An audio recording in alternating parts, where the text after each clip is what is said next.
innaka antal alimul hakim. Allahumma anfa'na bima 'allamtana wa 'allimna ma yanfa'una wa zidna ilma walhamdulillahi rabbil alamin. Okey. Muka surat 235 ayat yang keempat dan ayat yang kelima. Ayat keempat kita dah terjemah minggu lepas. Minggu ni kita terjemah ayat kelima dan kita ulang balik ayat keempat insya-Allah. Okay, ini berbunyi qala ya bunayya la taqsus ru'yaka ala ikhwatika fayakidu laka kaida innasyaitana lil insani aduwwum mubin. Qala, dia telah berkata, dia Nabi Yaqub telah berkata, ya bunayya, wahai anakku, ya bunayya, wahai anakku, dia cakap pada Nabi Yusuf, la janganlah, taqsus, kamu menceritakan, taqsus, kamu menceritakan, ru'yaka, mimpimu, ru'yaka, mimpimu, ala kepada ikhwatika, adik-beradikmu, ikhwatika, adik-beradikmu, fa maka, ikhwatika tu adik-beradikmu, fa maka, yakidu, mereka akan merancang, yakidu, mereka akan merancang, laka bagimu, kaidan, plot, perancangan jahat, kaidan, perancangan jahat, inna sesungguhnya, syaitan,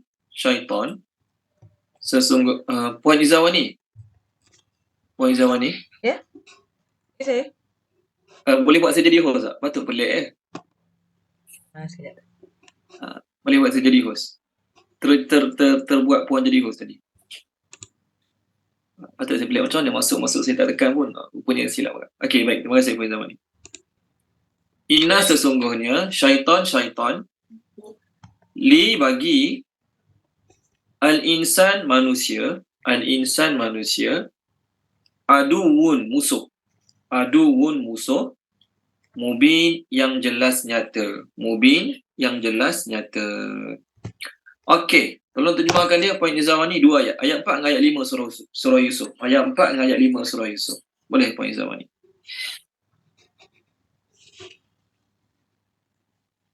Okey. Ayat 4 minggu lepas. Ayat 4 minggu lepas saya tak masuk kelas Ustaz. Saya baca daripada tafsir. Boleh. Auzubillahiminasyaitanirrajim. Bismillahirrahmanirrahim.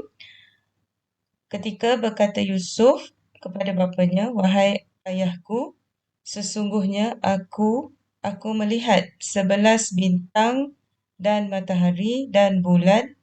Aku melihat mereka kepadaku, tunduk memberi hormat. Dia telah berkata, wahai anakku, janganlah kamu menceritakan mimpimu kepada adik-beradikmu, maka mereka akan merancang bagimu perancangan jahat. Sesungguhnya syaitan bagi manusia musuh yang jelas nyata. Okey, terima kasih Puan Izawani. Kita sekarang bincang kisah Nabi Yusuf alaihi salam. Minggu lepas saya share hadis ketika mana Rasulullah sallallahu alaihi wasallam cerita tentang Nabi Yusuf. Nabi kata, Nabi Muhammad sallallahu alaihi wasallam bersabda, Yusuf ni ialah Al-Karim ibnul Karim ibnil Karim ibnil Karim, Yusuf bin Yaqub bin Ishaq bin Ibrahim. Hadis riwayat Imam Bukhari daripada Abdullah bin Umar. Nabi kata Yusuf tu adalah orang yang mulia, anak kepada orang yang mulia, cucu kepada orang yang mulia, cicit kepada orang yang mulia. Nama dia Yusuf bin Yaqub bin Ishaq bin Ibrahim. Maknanya dia adalah seorang Nabi yang mulia. Allah Ta'ala panjangkan umur Nabi Yusuf sampai dia hidup 120 tahun. Manakala ayahnya Allah panjangkan umur sampai 147 tahun. Nabi Ishaq Allah panjangkan umurnya sampai 180 tahun. Manakala Nabi Ibrahim Allah panjangkan umur sampai 175 tahun. Baik. Nabi Ibrahim Allah panjangkan umur sampai sempat tengok Nabi Ishaq, sampai sempat tengok Nabi Yaqub. Tak sempatlah dia nak tengok Nabi Yusuf alaihi salam. Okey, sebelum kita pergi lagi dalam, kita ulang kaji sikit lah. Kita bincang sikit keluarga Nabi Yusuf. Nabi Yaakob ni ada 2 orang isteri. Nabi Yaakob ada 2 orang isteri. Lia dan Rachel. Arab sebut Rachel. Eja dia Ra, Kha, Ya, Lam. Rachel. Arab sebut Rachel. Ra, Kha, Ya, Lam. Orang putih panggil Rachel. Okey. Ra, Kha, Ya, Lam. Rachel. Ni eja bahasa Arab lah. Orang putih eja Rachel. Okey, tak tilah nak sebut macam mana, tapi yang tu lah lebih kurang. Banyak je Mak Saleh pun nama anak dia ni. Yang kedua, isteri yang kedua Nabi Yaakob namanya Lia. Lia ni biasalah kan, L-E-A. Ramai je Mak Saleh pun nama anak tu. Melayu pun ada pun nama Lia ni. Jadi Rachel dengan Lia ni adik-beradik. Zaman tu syariatnya boleh kahwin dengan adik-beradik. Zaman sekarang tak boleh lah kan. Kecuali pisah ataupun mati, tak apalah. Keduanya ni adalah Rachel dengan Lia. Kedua-duanya adalah anak perempuan Laban. Laban ni orang Aramik. Bangsa Aramik. Okey. Orang-orang di belah-belah Palestin ni. Okey, bangsa Aramik. Laban ni pula, dia adalah adik-beradik dengan mak Nabi Yaakob yang bernama Ribkah. Mak Nabi Yaakob iaitu isteri Nabi Ishaq. Maksudnya menantu Nabi Ibrahim lah. Menantu Nabi Ibrahim. Nama Ribkah, isteri Nabi Ishaq. Maknanya dia, Ribkah ni adik-beradik dengan Laban. Okey. Laban dengan Ribkah adik-beradik. Laban ni pak saudara Nabi Yaakob. Dalam masa yang sama, bukan dalam masa yang sama lah. Lepas Nabi Yaakob kahwin dengan anak dia, Lia dan Rachel tadi, maka jadilah Laban tu pak mentua Nabi Yaakob. Dalam masa yang sama, pak cik Nabi Yaakob juga. Nabi Yaakob disuruh oleh ayahnya mencari isteri orang kampungnya sendiri. Isterinya, ayahnya tak bagi kahwin dengan perempuan Kan'an. Tak bagi kahwin dengan perempuan Kan'an. Jadi Nabi Yaakob kahwin dengan 2 sekali, Lia dengan Rachel. Sebenarnya yang Nabi Yaakob nak Rachel. Sebab Rachel ni, Rachel ni dia lebih cantik. Okey. Tapi dia anak bongsu daripada Laban, anak kedua. Lia anak sulung. Tak cantik sangat, biasa je lah kan. Tapi menurut adat pada masa tu, menurut adat istiadat pada masa tu, anak bangsu tak boleh kahwin sebelum kakaknya kahwin dulu. Melayu kita sekarang panggil langkah bendul. Okey. Ni adat pada masa tu lah. Okey, baik. Jadi Nabi Yaakob pun terpaksalah kahwin dengan kakaknya dulu. Mas kahwin dia, mas kahwin Nabi Yaakob untuk kahwin dengan Lia ni dulu, menggembala kambing lembu milik Laban selama 7 tahun. Nabi Musa 10 tahun kan. Nabi Musa alaihissalam, mas kahwin dia kahwin dengan anak Nabi Shu'aib 10 tahun. Kerja dengan Nabi Shu'aib. Jadi Nabi-Nabi dulu sanggup bekerja lama jadi kuli semata-mata nak menghalalkan seorang wanita. Orang zaman sekarang senang-senang je terlibat dengan zina. Na'udzubillah min zalik. 7 tahun. Jadi dia pun kahwinlah dengan Lia. Lepas kahwin dengan Lia, hari kahwin tu dia tengoklah isteri yang dia nak kahwin tu bukan Rachel. Maka dia pun agak menyesal dengan pak mentua dia, dalam masa sama pak saudara dia. Dia rasa macam kena tipu. Maka pak mentua dia beritahu tu adat negeri masa tu, adat orang-orang tu masa tu. Okey, orang sulung kena kahwin dulu barulah anak bongsu. Anak sulung kahwin dulu barulah anak bongsu. Tapi Laban ni dia sedia juga untuk bagi anak perempuan dia yang kedua, iaitu Rachel, kepada Yusuf. Maka Yusuf pun berkahwin dengan Rachel 7 hari setelah berkahwin dengan Lia. Pun sama juga bayar mas kahwinnya, menggembala lembu dan kambing 7 tahun. Maksudnya 14 tahun lah kena kerja dengan pak saudara dia sebagai mas kahwin untuk menghalalkan kedua-dua isterinya. Dua-dua Nabi Yusuf sayang. Tetapi Nabi Yusuf lebih menyayangi yang dia nak lah, Rachel tu lah, Rachel. Dia kahwin, Rachel tu yang dia nak. Tapi Nabi Yaakob bukan Nabi Yusuf kahwin dia dengan. Oh ya ke? Minta maaf banyak lah, tertukar nak beritahu. Biasa saya akan tertukar Nabi Yusuf, Nabi Yaakob, Nabi Ibrahim. Kalau saya salah tu beritahu terus. Terima kasih Puan Zawani. Sedap cakap tak sedap. Okey, Nabi Yaakob, sorry. Jadi Nabi Yaakob ada 2 orang isteri. Satu Lia, satu lagi Rakhil. Okey, baik. Tapi yang banyak dapat anak, ramai dapat anaknya melalui isteri pertama, Lia. Rakhil ni lama kahwin tak dapat anak. Lama kahwin tak dapat anak. Di samping 2 orang isteri, ada istiadat orang zaman tu pula, ialah isteri-isteri ni akan bagi hadiah hamba sahaya kepada suaminya. Sebagaimana isteri Nabi Ibrahim menghadiahkan Hajar kepada Nabi Ibrahim AS. Jadi Lia, dia bagi seorang hamba perempuan yang bernama Zilfa. Okey. Rakhil pula, dia hadiahkan hamba perempuan yang bernama Bilha. Maksudnya 2 orang isteri, 2 orang hamba. Lia, Rachel ataupun Rakhil, Zilfa dan Bilha. Keempat-empat ni semua dapat anak lelaki 12 orang. Daripada 3 orang tu, daripada Lia, Zilfa dan Bilha, Nabi Yusuf dapat anak 10 orang. Daripada 3 orang tu, 6 orang daripada Lia, 2 daripada Zilfa, 2 daripada Bilha. Adapun Rachel ni, setelah Nabi Yaqub dah berumur tua, berapa tua wallahualam, barulah Allah bagi anak. Anak pertama Nabi Yusuf dan anak yang kedua kecil sekali Bunyamin. Okey. Dalam Old Testament, dalam kitab Kejadian pasal 36 diterangkan bahawasanya selepas melahirkan Bunyamin, Rachel pun meninggal dunia. Okey, maknanya isteri kedua Nabi Yaqub pun meninggal dunia. Okey, tu cerita asal dia lah. Maka masa tu anak-anak besar, anak-anak lain semua dah besar dah. Bunyamin dengan Yusuf dengan Bunyamin lahir lambat. Maka sebagai ibu bapa, biasa berlaku dalam masyarakat kita, tertumpulah kasih sayang pada anak yang kecil ni. Lebih-lebih lagi 2 orang anak kecil ni, Yusuf dan Bunyamin, kematian ibu. Jadi tumpuan seorang ayah mestilah lebih pada anak kecil. Anak-anak dia besar dulu pun, masa kecil ayah dia jaga lebih juga. Anak-anak dia besar dulu pun, masa kecil ayah dia jaga lebih juga. Kan? Ni normal lah bagi mak ayah. Bila dapat anak bangsu, dapat baby baru, tumpuan kasih sayang tu pergi pada baby baru. Bukanlah maknanya tak sayang anak pertama, kedua, tiga, 10 ni tak sayang. Sayang juga, sayang semua anak. Tapi tumpuan lebih bagi pada siapa? Dah kecil ni lah.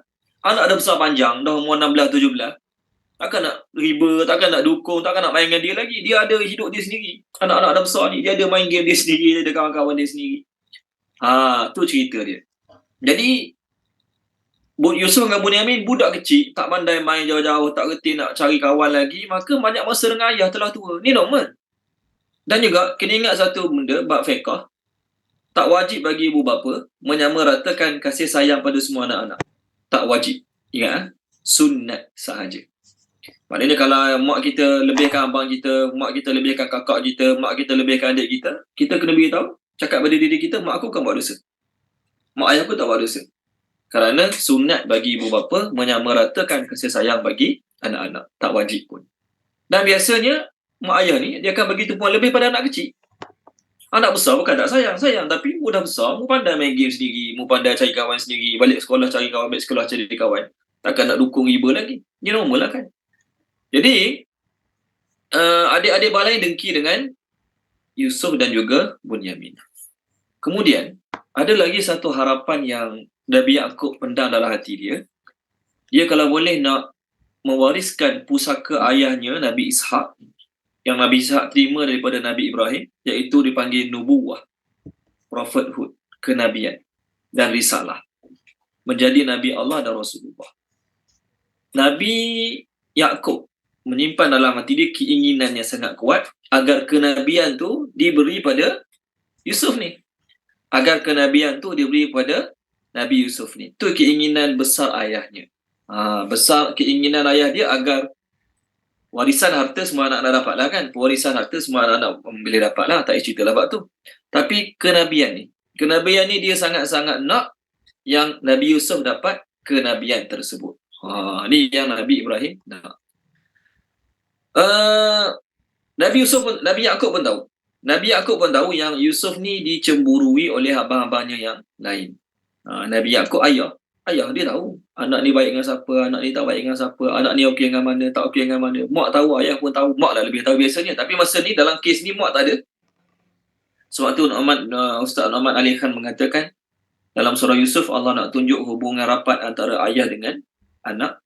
Manakala dalam surah Al-Qasas, kisah Nabi Musa, Allah nak tunjuk hubungan rapat antara ibu dengan anak. Okey, baik. Kemudian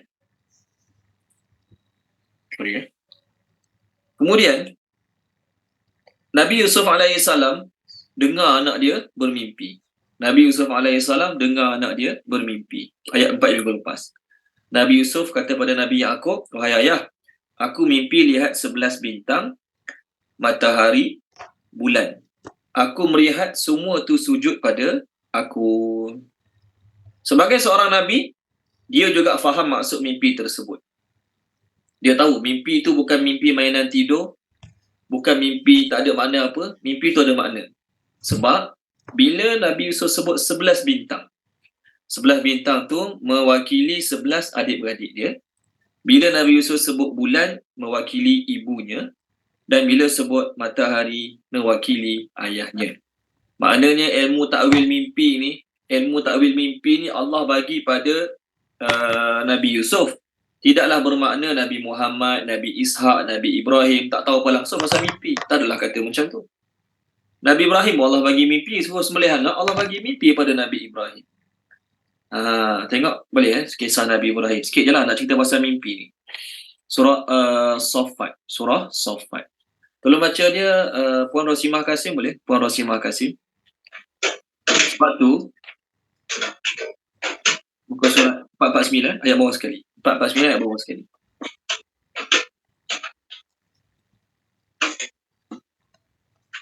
Boleh Puan Rosimah? 449 ayat 101. Bismillahirrahmanirrahim. Maka ketika anak itu mencecah umur yang mampu bekerja bersamanya, Ibrahim berkata, "Wahai anakku, sesungguhnya aku bermimpi bahawa aku menyembelihmu. Maka fikirkanlah apa pendapatmu." Dia Ismail menjawab, "Wahai ayahku, lakukanlah apa yang telah diperintahkan Allah padamu. InsyaAllah engkau akan mendapati aku termasuk orang yang sabar." Okey, terima kasih Puan Rosimah. Jadi Nabi Ibrahim mimpi ni 2 malam berturut-turut. 2 malam berturut-turut, dapat mengatakan 3 malam berturut-turut. Malam pertama, Nabi Ibrahim mimpi adalah malam 8 Zulhijjah. Malam 8 Zulhijjah. Dia tak tahu lagi. Malam kedua, dia mimpi yang sama lagi. Maka dia kata ni kalau dah mimpi 2 malam berturut-turut, bukan dalam mimpi tu Allah datang, suruh malaikat datang, "Sembelihlah anak kamu wahai Ibrahim." Kalau macam tu jelaslah daripada Allah. Ni mimpi, sembelih anak dia. Tu dia nampak dalam mimpi dia sembelih anak dia. Dalam mimpi tu bukannya ada unsur perintah. Wahai Ibrahim, sembelihlah anak. Tak ada. Dia mimpi dia sembelih anak dia, Nabi Ibrahim AS. Malam kedua, dia tahu ni bukan mainan tidur, ni betul-betul daripada Allah. Maka hari ketiga dia pun sembelih. Sebab tu 8 Zulhijjah dipanggil hari Tarwiyah. Kita biasa pergi haji kan? 8 Zulhijjah dipanggil hari Tarwiyah. 9 Zulhijjah, Tarwiyah tu apa? Memerhatikan. Tarwiyah. 8 Zulhijjah dipanggil hari Tarwiyah. Tarwiyah tu apa? Perhati, tengok, fikir. Tu Tarwiyah. 8 Zulhijjah. 9 Zulhijjah dipanggil hari Arafah. Apa dia Arafah? Kenal, tahu. 10 Zulhijjah dipanggil hari Nahar. Hari sembelih. Hari sembelih.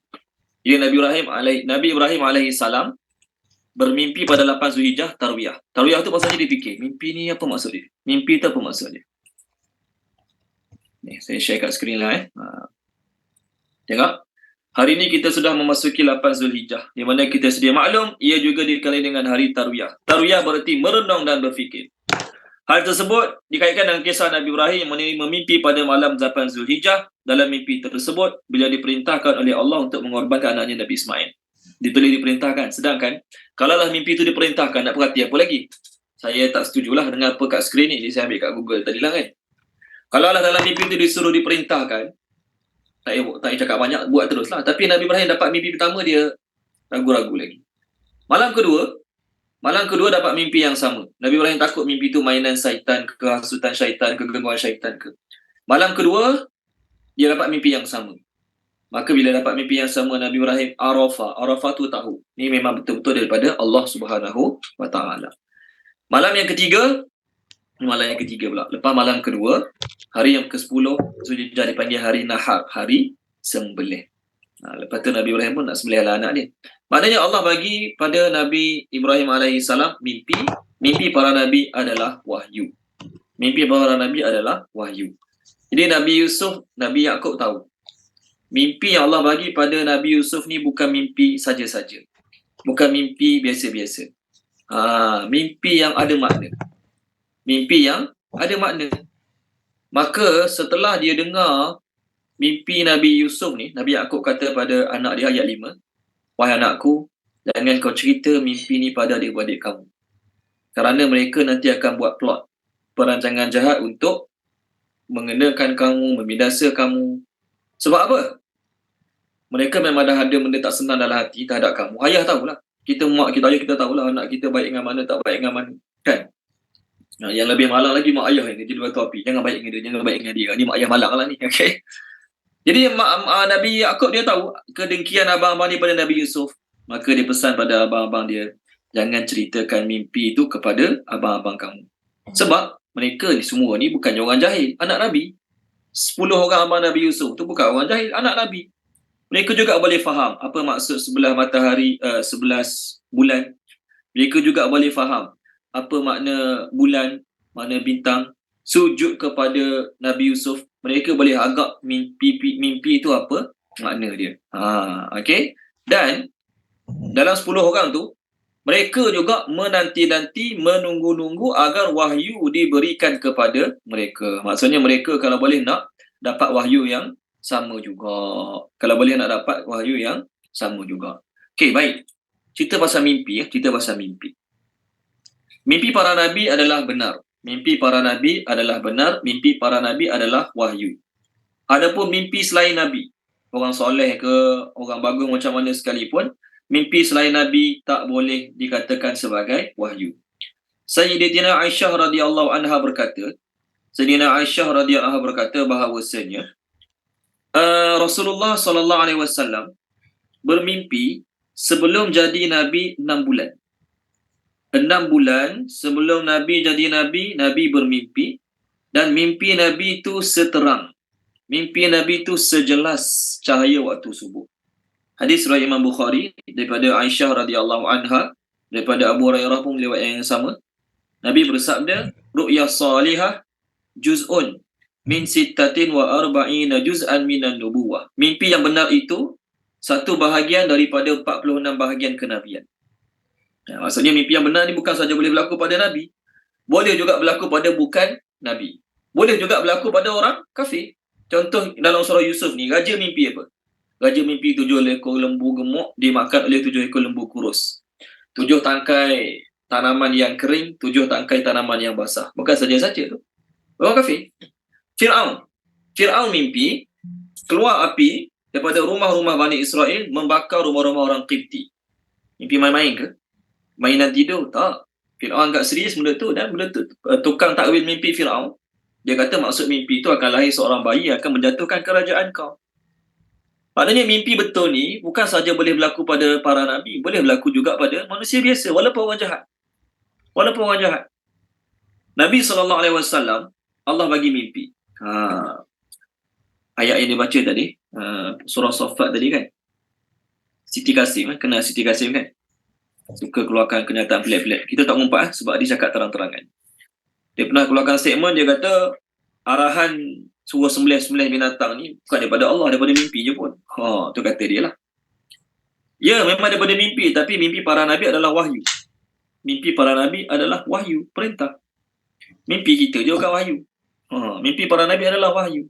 Memang perintah tu daripada mimpi, tapi mimpi tu adalah wahyu. Baik. Allah SWT pernah bagi mimpi pada Nabi SAW sebelum peperangan Badar. Sebelum peperangan Badar, Allah bagi Nabi mimpi tengok orang kafir sikit. Okay. Tapi bila realiti dalam peperangan Badar, orang kafir ramai. Tengok muka surat 182. Tolong baca dia Puan Noralizah Kasim. Boleh tolong baca Puan Noralizah 182. Ayat 43-44. Ni Allah bagi Nabi mimpi sebelum berlakunya peperangan Badar. Sekejap ya Ustaz 43, 44 ya? Ya, betul. Bismillahirrahmanirrahim. Ingatlah wahai Muhammad, ketika Allah memperlihatkan mereka kepadamu dalam mimpimu sedikit bilangannya. Dan kalaulah ia perlihatkan mereka kepadamu ramai bilangannya, tentulah kamu akan merasa gerun dan tentulah kamu akan berbantah-bantahan dalam urusan perang itu. Akan tetapi Allah telah menyelamatkan kamu. Sesungguhnya Allah Maha mengetahui akan segala isi hati yang ada di dalam dada. 44. Dan ingatlah ketika ia memperlihatkan mereka kepada kamu, wahai umat Islam, semasa kamu bertemu dengan mereka, sedikit bilangannya pada pandangan mata kamu. Dan kamu pula diperlihatkannya sedikit bilangannya pada pandangan mata mereka.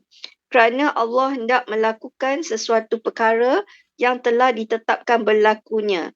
Dan ingatlah kepada Allah jualah dikembalikan segala urusan. Okey, terima kasih Puan Nurhaliza. Panjang ayatnya.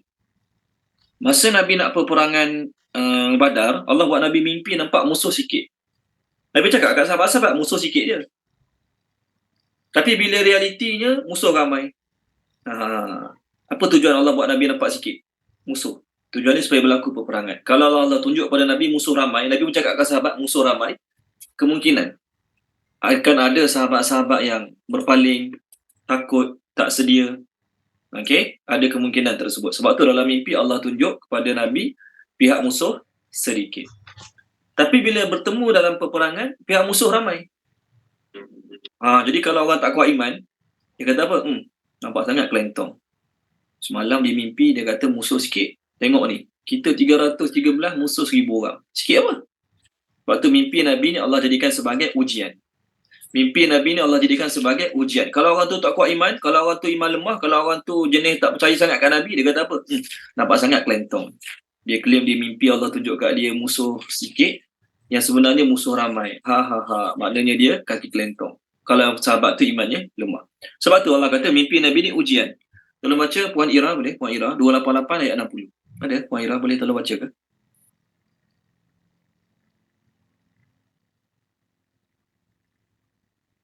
Ataupun suasana di sana tak mengizinkan, Puan Ira? Ayat berapa Ustaz? 288 ayat 60. Dan ingatlah ketika kami wahyukan kepadamu, sesungguhnya ilmu Tuhanmu meliputi seluruh manusia. Dan kami tidak menjadikan mimpi yang telah kami perlihatkan kepadamu melainkan sebagai ujian bagi manusia. Dan begitu pula pohon yang terkutuk, zakum, dalam Al-Quran. Dan kami nakuti mereka, tetapi yang demikian itu hanyalah menambah besar kederhakaan mereka. Okey, terima kasih Puan Ira. Kami jadikan mimpi itu sebagai ujian. Nabi cakap pada sahabat musuh sikit, tapi bila realiti peperangan musuh ramai. Maka sahabat-sahabat tahu Nabi tak menipu dan Nabi tak akan tipu. Jadi kenapa Allah tunjuk pada Nabi yang musuh tu sikit? Dua jawapanlah. Pertama, kerana besarnya ruh Nabi, besarnya jiwa Nabi. Besarnya ruh Nabi, besarnya jiwa Nabi. Walaupun musuh ramai, tapi Nabi tetap nampak sedikit. Betul kan? Walaupun musuh ramai, tetap nampak sedikit. Yang pertama, kerana besarnya jiwa Nabi, musuh ramai tetap nampak sedikit. Orang kaya, contohlah orang kaya jutawan, kita offer kat dia kerja, gaji 10,000 sebulan, dia senyum, sengih. Contohnya ni jutawan, duit juta-juta dalam bank, kita offer kat dia kerja, orang nak kerja tak? Kat syarikat saya bagi 5,000 sebulan. 10,000 sebulan pun dia dengar kak. Dia bulan-bulan pencen dia saja bulan-bulan 60,000. Contoh. Tiba-tiba kita offer kat dia gaji 10,000 sebulan. Jadi orang macam dia pandang 10,000 sebulan tu, celah gigi, senyum je lah dia. Ni contoh. Tapi kalau orang biasa macam kita, kerja biasa gaji 2,000, 3,000, dapat offer gaji 10,000, besar tak? Besar gaji tu. Tu nak berhenti kerja lama, masuk tempat kerja baru. Contoh. Maknanya sikit besar tu dia depend pada jiwa seseorang. Orang yang berani, musuh ramai macam mana pun tetap nampak sikit. Orang yang penakut, musuh sikit tetap nampak ramai, tak takut lagi perang. Ini yang pertama. Cara jawab mimpi itulah. Yang kedua, dalam mimpi, Allah boleh tunjuk kepada Nabi SAW daripada sudut angle yang berbeza. Kalau kita juru gambar, kita bekerja sebagai juru gambar, kita ada cara-cara. Orang tu pendek. Contohlah ni, bukan nak hina orang tu pendek, tapi kameraman ni dia pandai ambil gambar bagi nampak orang tu tinggi. Betul kan? Majlis tu, contohlah ceramah politik. Saya ceramah politik, orang datang saya ceramah politik tak ramai. Tapi saya pandai, upah kameraman yang pandai, dia pandai ambil gambar, nampak macam datang kuliah pula dah. Nampak yang datang ceramah politik saya tu ramai. Berlaku tak? Berlaku. Ataupun ceramah tu ramai, tapi kameraman ni dia tak suka pun ceramah politik tu, dia tak suka juga parti politik tu, dia ambil daripada angle yang nampak audien datang tak ramai. Esok dia pun keluarkan berita. Hanya beberapa orang datang saja ke ceramah politik sekian-sekian. Ni contoh. Jadi Allah Ta'ala tunjukkan pada Nabi jumlah sedikit. Allah bukan nak tipu Nabi. Nabi juga bukan nak tipu sahabat. Tapi tujuannya Allah nak buat peperangan tu berlaku. Mujur Siti Kasim tak nampak ayat tu. Ayat yang kita baca tadi tu lah. Kalau Siti Kasim nampak lagi lah dia.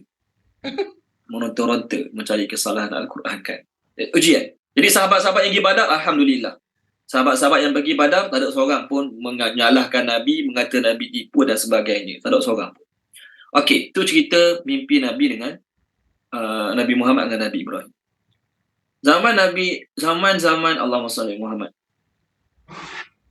Zaman sahabat. Zaman Umar radhiyallahu jadi khalifah. Zaman Umar radhiyallahu anhu jadi khalifah. Sayyidina Ali radhiyallahu anhu pernah mimpi jumpa Nabi sallallahu alaihi wasallam. Sayyidina Ali radhiyallahu anhu mimpi jumpa Nabi sallallahu alaihi wasallam. Dalam mimpi itu ada seorang perempuan tua datang bagi kurma pada Nabi dan Nabi bagi pada sahabat-sahabat. Nabi bagi kurma tu pada sahabat-sahabat. Lalu sampai kat Sayyidina Ali, Nabi bagi 2 biji je kurma pada Sayyidina Ali. Nabi pun beredar. Sayyidina Ali pun sedar daripada mimpi dia. Kemudian keesokannya pergi Masjid Nabawi. Ada orang datang, Nabi dah wafat lah masa tu. Ada orang datang bagi kurma pada Sayyidina Umar Al-Khattab radhiyallahu anhu. Sayyidina Umar Al-Khattab radhiyallahu anhu. Lalu Sayyidina Umar pun bagilah kurma tu kat sahabat. Bagi kat sahabat sampai turn Sayyidina Ali radhiyallahu anhu, Sayyidina Umar bagi 2 biji je kat dia. Maka Sayyidina Ali tanya, "Wahai Umar, kenapa kau dapat 2 biji je?" Maka Sayyidina Umar jawab apa? "Rasulullah bagi kat awak 2 biji je malam tadi, takkan saya nak bagi lebih. Rasulullah bagi pada awak 2 biji je malam tadi, takkan saya nak bagi lebih." Maksudnya mimpi yang dialami oleh Sayyidina Ali, dialami juga oleh Sayyidina Umar Al-Khattab radhiyallahu anhu. Semasa peristiwa azan, kalau kita bincang syariat, kisah pensyariatan azan. Kisah pensyariatan azan. Nabi tanya sahabat-sahabat, macam mana kita nak buat panggil orang semayang dekat Madinah kan? Macam mana nak panggil orang semayang? Kat Mekah tak boleh. Sebab masa tu kat Mekah orang kafir conquer. Jadi sahabat-sahabat bagi pandangan macam-macam lah. Sahabat-sahabat bagi pandangan macam-macam. Ada kata bakar api, ada kata loceng, ada kata tiup seruling, macam-macam pandangan sahabat. Maka mereka semua balik tanpa ada sebarang keputusan. Malam tu ada lebih kurang 18 orang sahabat yang bermimpi. Lebih kurang ada 18 ataupun 17 sahabat yang bermimpi. Dan orang pertama adalah Abdullah bin Umar radhiyallahu anhu ataupun Abdullah bin Mas'ud radhiyallahu anhu. Salah seorang tu, saya tak pasti salah dua orang tu. Dia lah jumpa Nabi, dia beritahu, "Malam tadi saya mimpi ada orang datang ajar saya kalimah-kalimah ni." Kalimah azan tu lah. Maka Nabi kata, "Wahai Bilal, bangun." Nabi suruh sahabat tu ajar, Sayyidina Bilal ajar kalimah tersebut pada Nabi, suruh Abdullah bin Umar ataupun Abdullah bin Mas'ud ajar kalimah tu pada Sayyidina Bilal radhiyallahu anhu. Maknanya mimpi baik ni berlaku bukan saja pada Nabi, pada sahabat-sahabat pun boleh berlaku. Dan orang yang layak untuk takwil mimpi ada 2. Satu dipanggil Habib, orang yang sayang kepada kita. Satu lagi Labib, orang yang bijak, orang yang mahir, orang yang mempelajari ilmu takwil mimpi. Habib, orang yang sayang pada kita, mak kita ke, ayah kita ke, ustaz kita ke, contohlah. Ataupun seorang lagi Labib. Labib ni orang yang bijak pandai. Labib ni adalah singular pada perkataan Albab. Albab orang cerdik kan, Labib orang cerdik. Jadi yang boleh takwil mimpi kita 2 orang je. Habib, Labib. Kita yakin dia ahli untuk takwil mimpi, kita ngadu mimpi kita kat dia, yes, dia Labib. Dia Labib. Kalau kita tak tahu nak ngadu kat siapa, kita ngadulah pada orang yang sayang kita, mak kita ke, ayah kita ke, pasangan kita ke. Kalau nak ngadulah, kalau tak payah ngadu pun lagi bagus. Okey. Nabi SAW ada seorang Khalifah Abdul Malik bin Marwan. Ni saya dah cerita minggu lepas. Khalifah Abdul Malik bin Marwan. Dia mimpi 4 orang anak dia kencing dekat mihrab. Dia mimpi 4 para anak dia kencing dekat mihrab. Dia pun tanya Ibnu Sirin. Ibnu Sirin ni sahabat yang pakar, bukan sahabat tabi'in yang hebat lah dalam takwil mimpi. Maka Ibnu Sirin kata, tengok orang labib. Kita kalau mimpi anak kencing kat mihrab, mimpi baik ke mimpi buruk? Anak kita pergi surau kencing kat mihrab tempat imam. Oh, ni tak boleh buat pergi surau dah ni. Dia tak boleh pergi surau ni. Jahanam surau, bawa anak pergi surau. Contohlah kalau kita. Tapi Ibnu Sirin adalah seorang yang labib, orang yang bijak dalam takwil mimpi. Dia kata pada Khalifah Abdul Malik bin Marwan, maksud mimpi kamu ialah keempat-empat orang anak kamu akan jadi khalifah. Dan ia sungguh keempat-empat orang anak dia jadi khalifah. Okey, tengah-tengah antara 4 orang tu adalah salah seorang Khalifah Umar bin Abdul Aziz, bukan anak Khalifah Malik bin Marwan lah. Okey. Ada seorang wanita namanya Siti Zubaidah. Zaman dulu lah, Siti Zubaidah. Dia ni orang besar, orang kaya di Mekah zaman dulu, di Hijaz. Dia mimpi ramai orang lelaki datang mengerumuni kawasan faraj dia. Kalau kita mimpi tak baik ni, mimpi jahat ni. Lelaki datang ramai-ramai mengerumuni kawasan faraj dia. Siti Zubaidah. Kalau kita, ni mimpi tak baik ni. Ni mimpi wanita yang tak baik lah ni kan. Dia orang baik, orang kaya yang baik. Maka Ibnu Sirin mengatakan, engkau akan memberi manfaat banyak kepada orang Hijaz ni. Kau akan memberi banyak manfaat kepada orang Hijaz ni. Maka kekayaan dia telah guna untuk buat apa? Terowong air. Orang nak cari air dulu susah kat Mekah, Madinah ni, tanah Hijaz. Maka dia telah buat terowong. Kalau kita pergi umrah, pergi haji, tanyalah mutawif di mana terowong Zubaidah. Nama terowong tu terowong Zubaidah. Tapi dalam riwayat mengatakan tak sempat siap dan tak sempat nak alirkan air lah. Terowong Zubaidah. Nak ceritanya apa? Mimpi-mimpi ni boleh berlaku pada semua orang. Baik, Rasulullah SAW bersabda ketika mana Sayyidina Ali radhiyallahu anhu, Sayyidina Ali ke?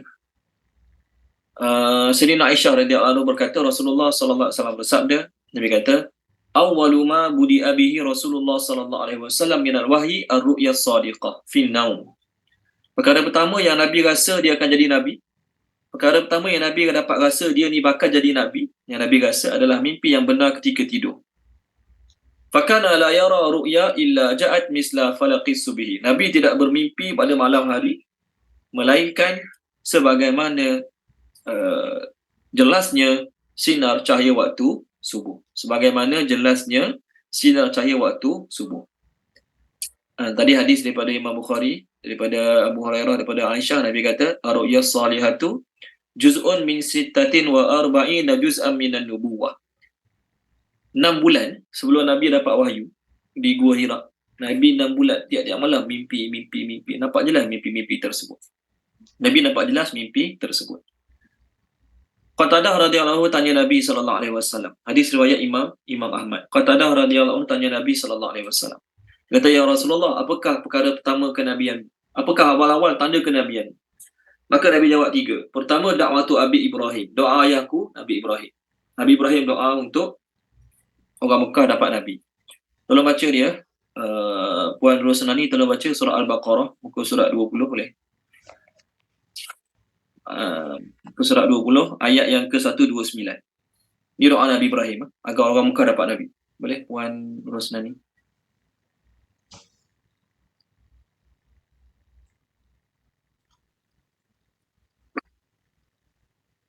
Ayat 129. Ya, 129, betul? Ya Tuhan kami, utuslah di tengah-tengah mereka seorang rasul daripada kalangan mereka sendiri yang akan membacakan kepada mereka ayat-ayat-Mu dan mengajarkan kitab dan hikmah kepada mereka dan menyucikan mereka. Sungguh Engkaulah yang Maha Perkasa, Maha Bijaksana. Okey. Terima kasih Puan Rosnani. Ini yang pertama. Awal-awal kenabian Nabi sebab doa Nabi Ibrahim. Ini Nabi jawab lagi pada Qatadah radhiyallahu anhu. Yang kedua, wa basyaratu Isa bi. Berita gembira Nabi Isa terhadap diriku. Berita gembira daripada Nabi Isa terhadap diriku. Puan Ena tolong baca boleh? Puan Ena, muka surat 552. 552, surah Saf. Surah Saf, 552. 52 sekejap Ayat atas sekali, ayat 6.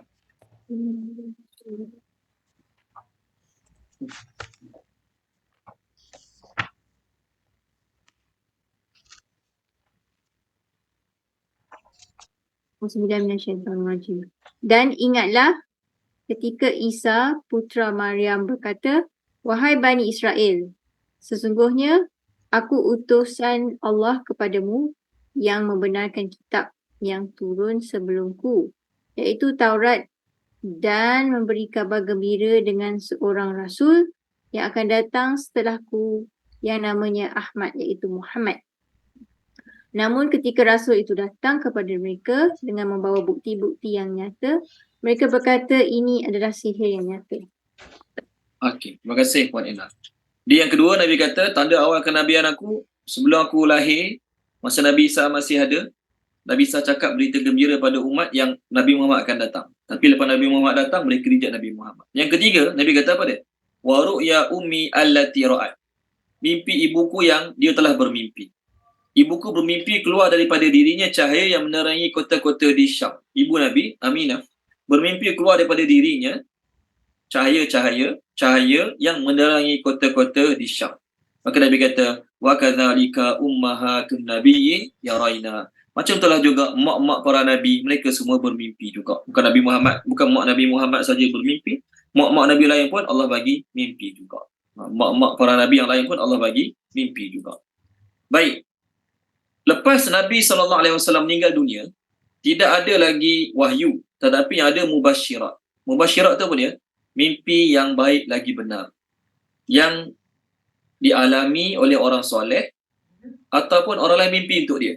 A ni orang soleh, B pun orang soleh. Kadang-kadang A itu sendiri mengalami mimpi yang benar, ataupun B ni mengalami mimpi yang benar, dalam mimpi B ni dia nampak A dalam mimpi tersebut. Tapi ingat, kalau sesiapa mimpi jumpa Nabi, saya ke tuan-tuan ke, mudah-mudahan kita jumpa Nabi, mimpi jumpa Nabi itu adalah benar, kerana syaitan tak boleh menyerupai Nabi. Man ra'ani fil manam faqad yarani fil yaqazah. Nabi kata, siapa tengok aku dalam mimpi, dia seolah-olah macam tengok aku masa nyata. Mimpi jumpa Nabi itu adalah benar, walau bagaimanapun itu bukan wahyu. Tak payah duk kata itu dekat Facebook. Saya mimpi jumpa Nabi. Nabi pesan. Kita kena tinggalkan kehidupan bandar ni, pergi kampung, beli tanah, buat rumah, bela kambing. Contohlah, tak payah ngada-ngada. Kerana apa? Mimpi Nabi tu memang benar, tapi bukan wahyu untuk awak, bukan wahyu juga untuk orang lain. Simpan sendiri. Dan walaupun mimpi Nabi itu benar, dia berhajat kepada takwil. Siapa ahli takwil zaman sekarang? Kita pun tak tahu. Siapa ahli takwil zaman sekarang? Kita pun tak tahu. Yang penting kalau orang datang tanya kita, semalam si mimpi ni, kita jawab je lah yang baik-baik. Tu tanda Allah nak bagi kebaikan pada awak, tu tanda Allah nak bagi rezeki lebih pada awak. Dah cukup. Kita tak tahu. Dalam sebuah hadis, Nabi SAW bersabda, siapa orang yang mimpi dia paling benar? Siapakah orang yang mimpi dia benar? Nabi kata dalam sebuah hadis, asdaqukum ru'ya, asdaqukum hadithan. Orang yang paling benar mimpinya adalah orang yang paling benar percakapannya. Dia bukan jenis kaki kelentong, dia bukan jenis kaki menipu, dia bukan jenis pandai tabur janji tapi tak buat. Dan dia bukan jenis duk melawak, cakap benda sia-sia, tak. Dia cakap benda yang penting, benda yang betul, benda yang bermanfaat saja. Orang macam ni kalau dia mimpi, Nabi kata mimpi itu adalah mimpi yang benar. Baik, dalam hadis yang lain, Nabi SAW bersabda tentang mimpi, Nabi kata, ar-ru'ya salasatun. Mimpi itu 3. Mimpi itu ada 3. Pertama, ru'ya minallah. Yang kedua, ru'ya tahzinun minasyaitan. Yang ketiga, wa ru'ya bima yuhaddisu bihi ar-rajulu nafsahu fil yaqazah fayarahu fil manam. Nabi kata mimpi itu ada 3. Pertama, mimpi daripada Allah. Yang kedua, mimpi yang menyedihkan daripada syaitan. Syaitan buat kita mimpi kena kejar dengan lori, kena kejar dengan rimau, kena terjun sungai, kena terjun pokok. Itu mimpi yang menyedihkan daripada syaitan. Yang ketiga, sebab apa mimpi ni? Mimpi seorang lelaki dengan sebab seorang lelaki itu masa dia jaga, dia banyak fikir, dia banyak cakap tentang satu perkara, maka terlihat olehnya dalam tidur dia. Masa siang-siang hari duk cerita pasal bola, Malaysia menang, Malaysia kalah, gino pasal bola je. Nak tidur fikir bola, tengah tidur mimpi bola. Jadi mimpi yang dia dapat tu adalah kerana perkara yang dia banyak cakapkan semasa dia jaga, ataupun perkara yang dia banyak fikirkan masa dia jaga. Ni biasa berlaku pada kita lah kan. Fikir pasal tu, terlalu memikirkan sampai terbawa-bawa dalam mimpi. Ibnu Qayyim Al-Jawziyah menulis tentang mimpi lah. Dia kata siapa yang nak mimpi dia benar, Siapa yang nak dia dapat mimpi yang betul je. Bukan mainan tidur, merapu, lolak-lolak, tak ada. Pertama, dia kena melatih diri dia sentiasa cakap benar, jujur dalam semua perkara. Jangan cakap bohong, jangan cakap benda sia-sia. Yang pertama, cakap betul. Jaga lidah, cakap yang betul saja. Yang kedua, jangan makan harta yang haram. Benda syubhah pun kena jauhi. Jangan makan benda yang tak pasti halal haram, tembak je masuk mulut. Jangan. Ni Ibnu Qayyim tulis lah. Yang ketiga, jaga perintah Allah dan jaga larangan Allah. Okey, jangan senang-senang buat dosa, jangan tinggalkan kewajipan. Yang keempat, masa nak tidur ambil wuduk dengan sempurna. Yang kelima, ngadap kiblat. Yang keenam, setelah baca bacaan doa yang diajarkan oleh Nabi sebelum tidur kena baca apa. Yang ketujuh, dia tidurlah dalam keadaan dia zikir pada Allah sampailah mata dia tertutup.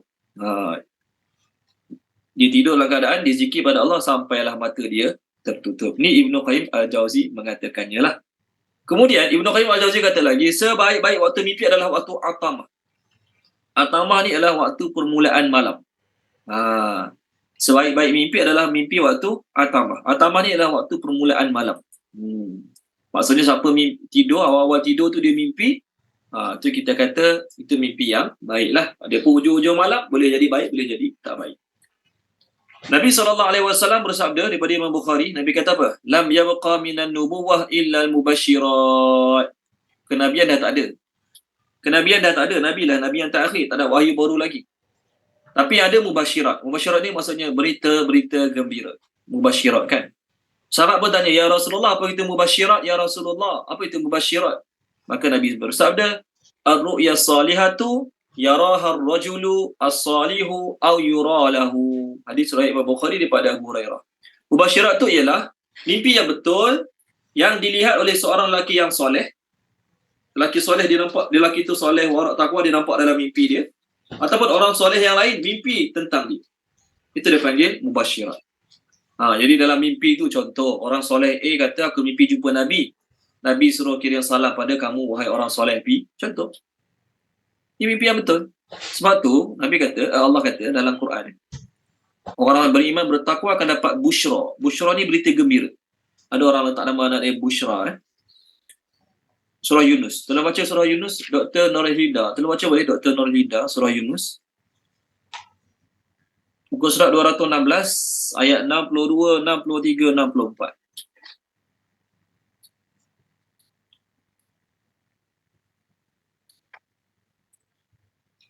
Ada, Dr. Nurhida.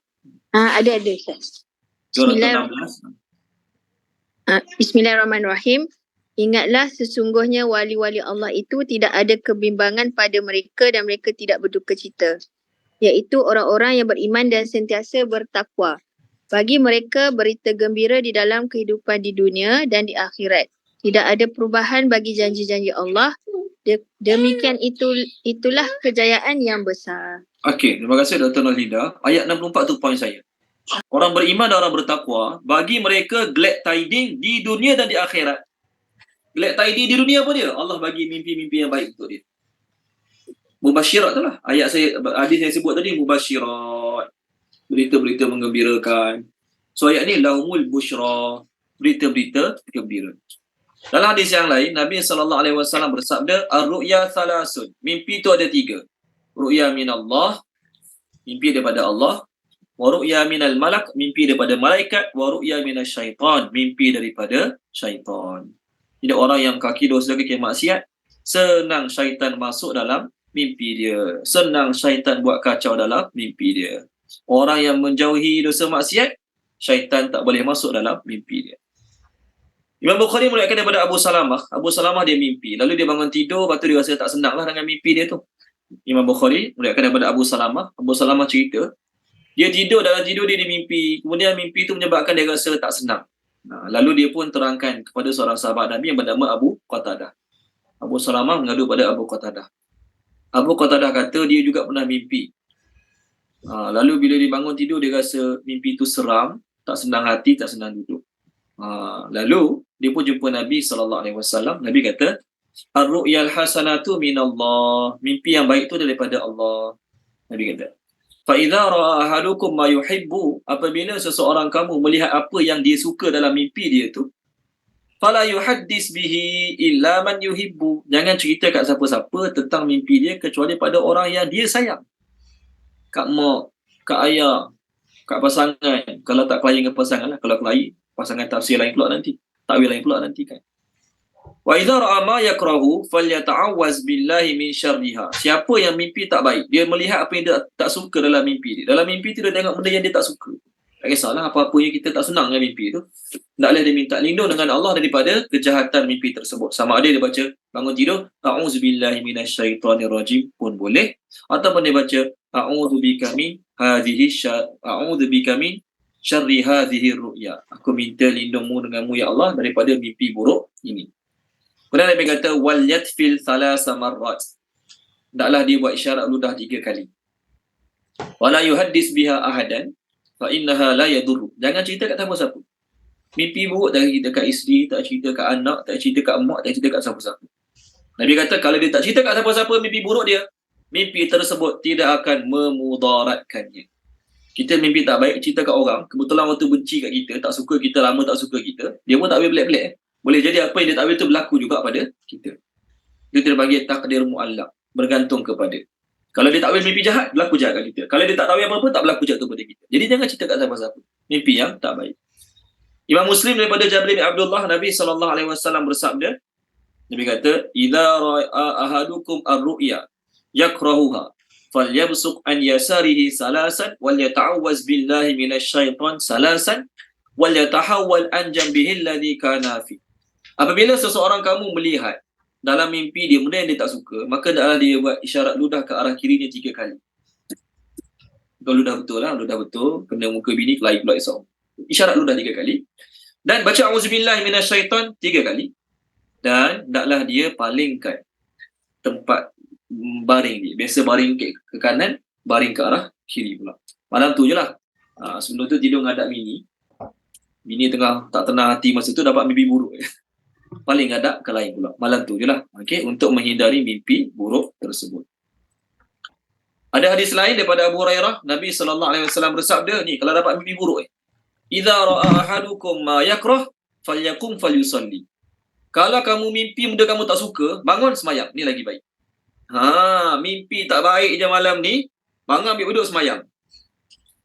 Ni amalan Nabi yang suruh Nabi suruh kita buat.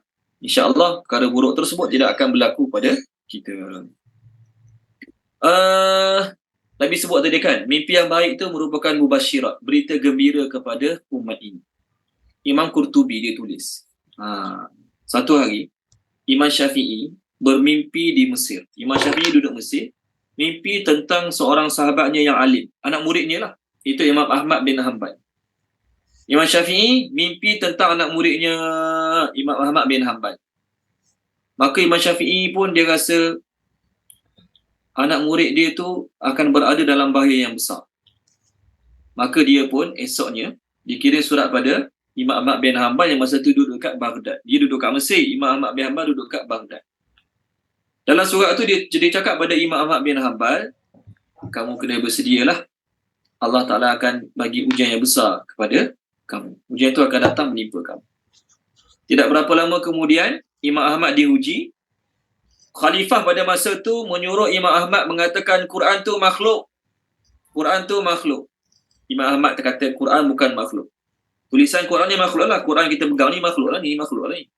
Tapi ayat Quran tu bukan makhluk. Dia azali. Dia bukan makhluk. Dia azali, kata-kata Allah. Maka disebabkan dia firm dengan pendapat dia, Khalifah pada masa itu penjarakan dia 28 bulan. Kerana tak nak ubah pendirian dia. Cerita ni selain Imam Qurtubi tulis, Imam Tajuddin Subki juga, dia tulis dalam kitab dia, Tabaqat Asy-Syafi'iyah Al-Kubra. Dia tulis dalam kitab dia nama Tabaqat Asy-Syafi'iyah Al-Kubra. Dia kata, anak murid Imam Syafi'i, salah seorang namanya Rabi' bin Sulaiman. Imam Syafi'i masa tu mimpi duduk kat Mesir. Imam Syafi'i kata kepada Rabi', wahai Rabi', ambil surat aku ni, bawa kepada Abu Abdillah. Abu Abdillah ni Imam Ahmad bin Hanbal lah kan.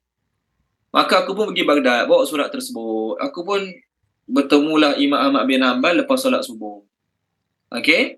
Lalu aku pun bagi surat tu ke dia sendiri. Bagi surat tu, Imam Syafi'i suruh Rabi' bagi surat tu kepada Imam Ahmad bin Hanbal. Imam Ahmad Lalu Imam Ahmad bin Hanbal tanya Rabi' bin Sulaiman, kamu buka ke surat ni? Kamu ada buka ke surat ni? Maka Rabi' bin Sulaiman jawab, tak ada buka. Maka dia pun pecahkan cap dia tu, dia punya seal surat tu dia koyakkan. Maka dia pun menangis. Imam Ahmad menangis. Maka aku tanya, wahai isinya apa? Wahai Abu Abdullah, Imam Ahmad nama Abu Abdullah, apa isinya? Maka dia pun cerita kat Rabi' bin Sulaiman. Dia kata, Imam Syafi'i itu dia dalam surat ni, beliau mimpi jumpa Nabi SAW. Nabi pesan kepada aku, Nabi pesan pada dia, suruh dia kirim surat pada Imam Ahmad bin Hanbal. Suruh sampaikan salam Rasulullah SAW, beritahu pada dia yang dia akan ditimpa ujian yang berat. Okey? Kamu akan dipaksa untuk cakap Quran tu makhluk. Kamu jangan hiraukan paksaan tersebut, jangan dituruti. Allah akan mengibarkan bendera kebenaranmu sampai hari kiamat. Maka Rabi' bin Sulaiman kata pada Abu Abdullah, ni berita gembira ni. Ni berita gembira ni wahai Abu Abdullah, bukan berita sedih, berita gembira ni. Sedap je dia berita gembira sebab tak kena kat dia. Lalu Imam Ahmad bin Hanbal buka baju lapisan luar dia pakai jubah dua, satu belah jubah yang belah dalam, satu jubah luar, dia buka, dia bagi pada Rabi' bin Sulaiman.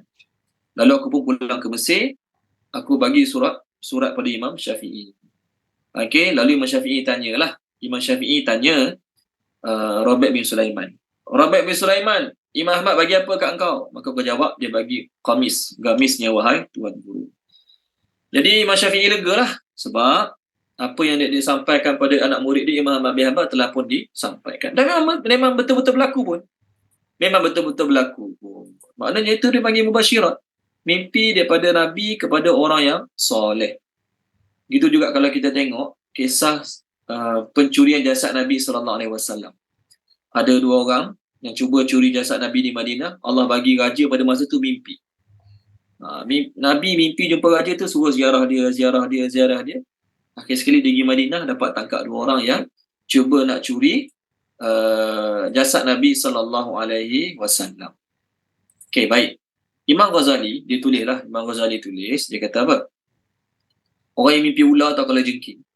Orang yang mimpi ular atau kalajengking, ataupun binatang-binatang berbisa yang lain yang kejar manusia dalam kubur ke, kat tempat-tempat mana ke, maka itu bukannya ular sebenarnya. Itu bukan ular. Itu tidak lain tidak bukan melainkan dosa-dosa manusia yang mengejarnya. Dosa-dosa itu menyerupai ular. Jadi lantaran itu Imam Ghazali kata mimpi-mimpi buruk tu banyak berasal daripada dosa-dosa maksiat, fikiran manusia itu sendiri. Dan hidup sehari-hari dia fikir buat maksiat, fikir benda tak baik, maka benda itulah yang bawa dalam kehidupan dia. Boleh? Okey, baik. Tu ayat pasal mimpi lah. Jadi Nabi Allahumma salli Muhammad. Nabi Yaqub, sambung ayat kita sekarang ayat 5 surah Yusuf. Nabi Yaqub pesan pada Nabi Yaqub alaihi salam, pesan kepada Nabi Yusuf, mimpi kamu ni jangan cerita pada abang-abang kamu. Kerana apa? Kerana mereka dengki dengan kamu, mereka tak suka kebaikan yang bakal kamu perolehi. Ada satu nasihat yang baik. Nasihat ni saya dapat kat Facebook lah Nasihat ni saya dapat daripada Facebook. Okey, baik. Ni saya share kat skrin je. Bagus ni. Ni untuk kita semua lah ni Tuan Sofi, apa khabar Tuan Sofi? Tuan Sofi? Tanya Tuan Sofi. Biasa bagi. Baik Ustaz. Di mana tu? Di Malaysia ke di Saudi? Baik tadi? Di Malaysia Ustaz. Malaysia, alhamdulillah, masya-Allah. Okey, tengok kat skrin. Balik semalam Ustaz. Alhamdulillah, masya-Allah. Masya-Allah. Okey, tengok kat skrin. Tengok Ni bahasa Arab saya terjemahkan. Bagus sangat nasihat ni Dia kata nasihatun min zahabin. Nasihat emas ni, nasihat emas. Bukan pasal jual beli emas. Ayat 5 ni surah Yusuf. Qala ya bunayya la taqsus ru'yaka ala ikhwatika fayakidu laka kaida. Ayat 5 kita tadi, Nabi Yusuf berkata, wahai anakku, Nabi Yaqub berkata, wahai anakku, Jangan kamu cerita mimpi kamu kepada adik-beradik kamu. Nanti mereka akan merancang untuk kamu perancangan jahat. Surah Yusuf ayat 5. Apa dia kata?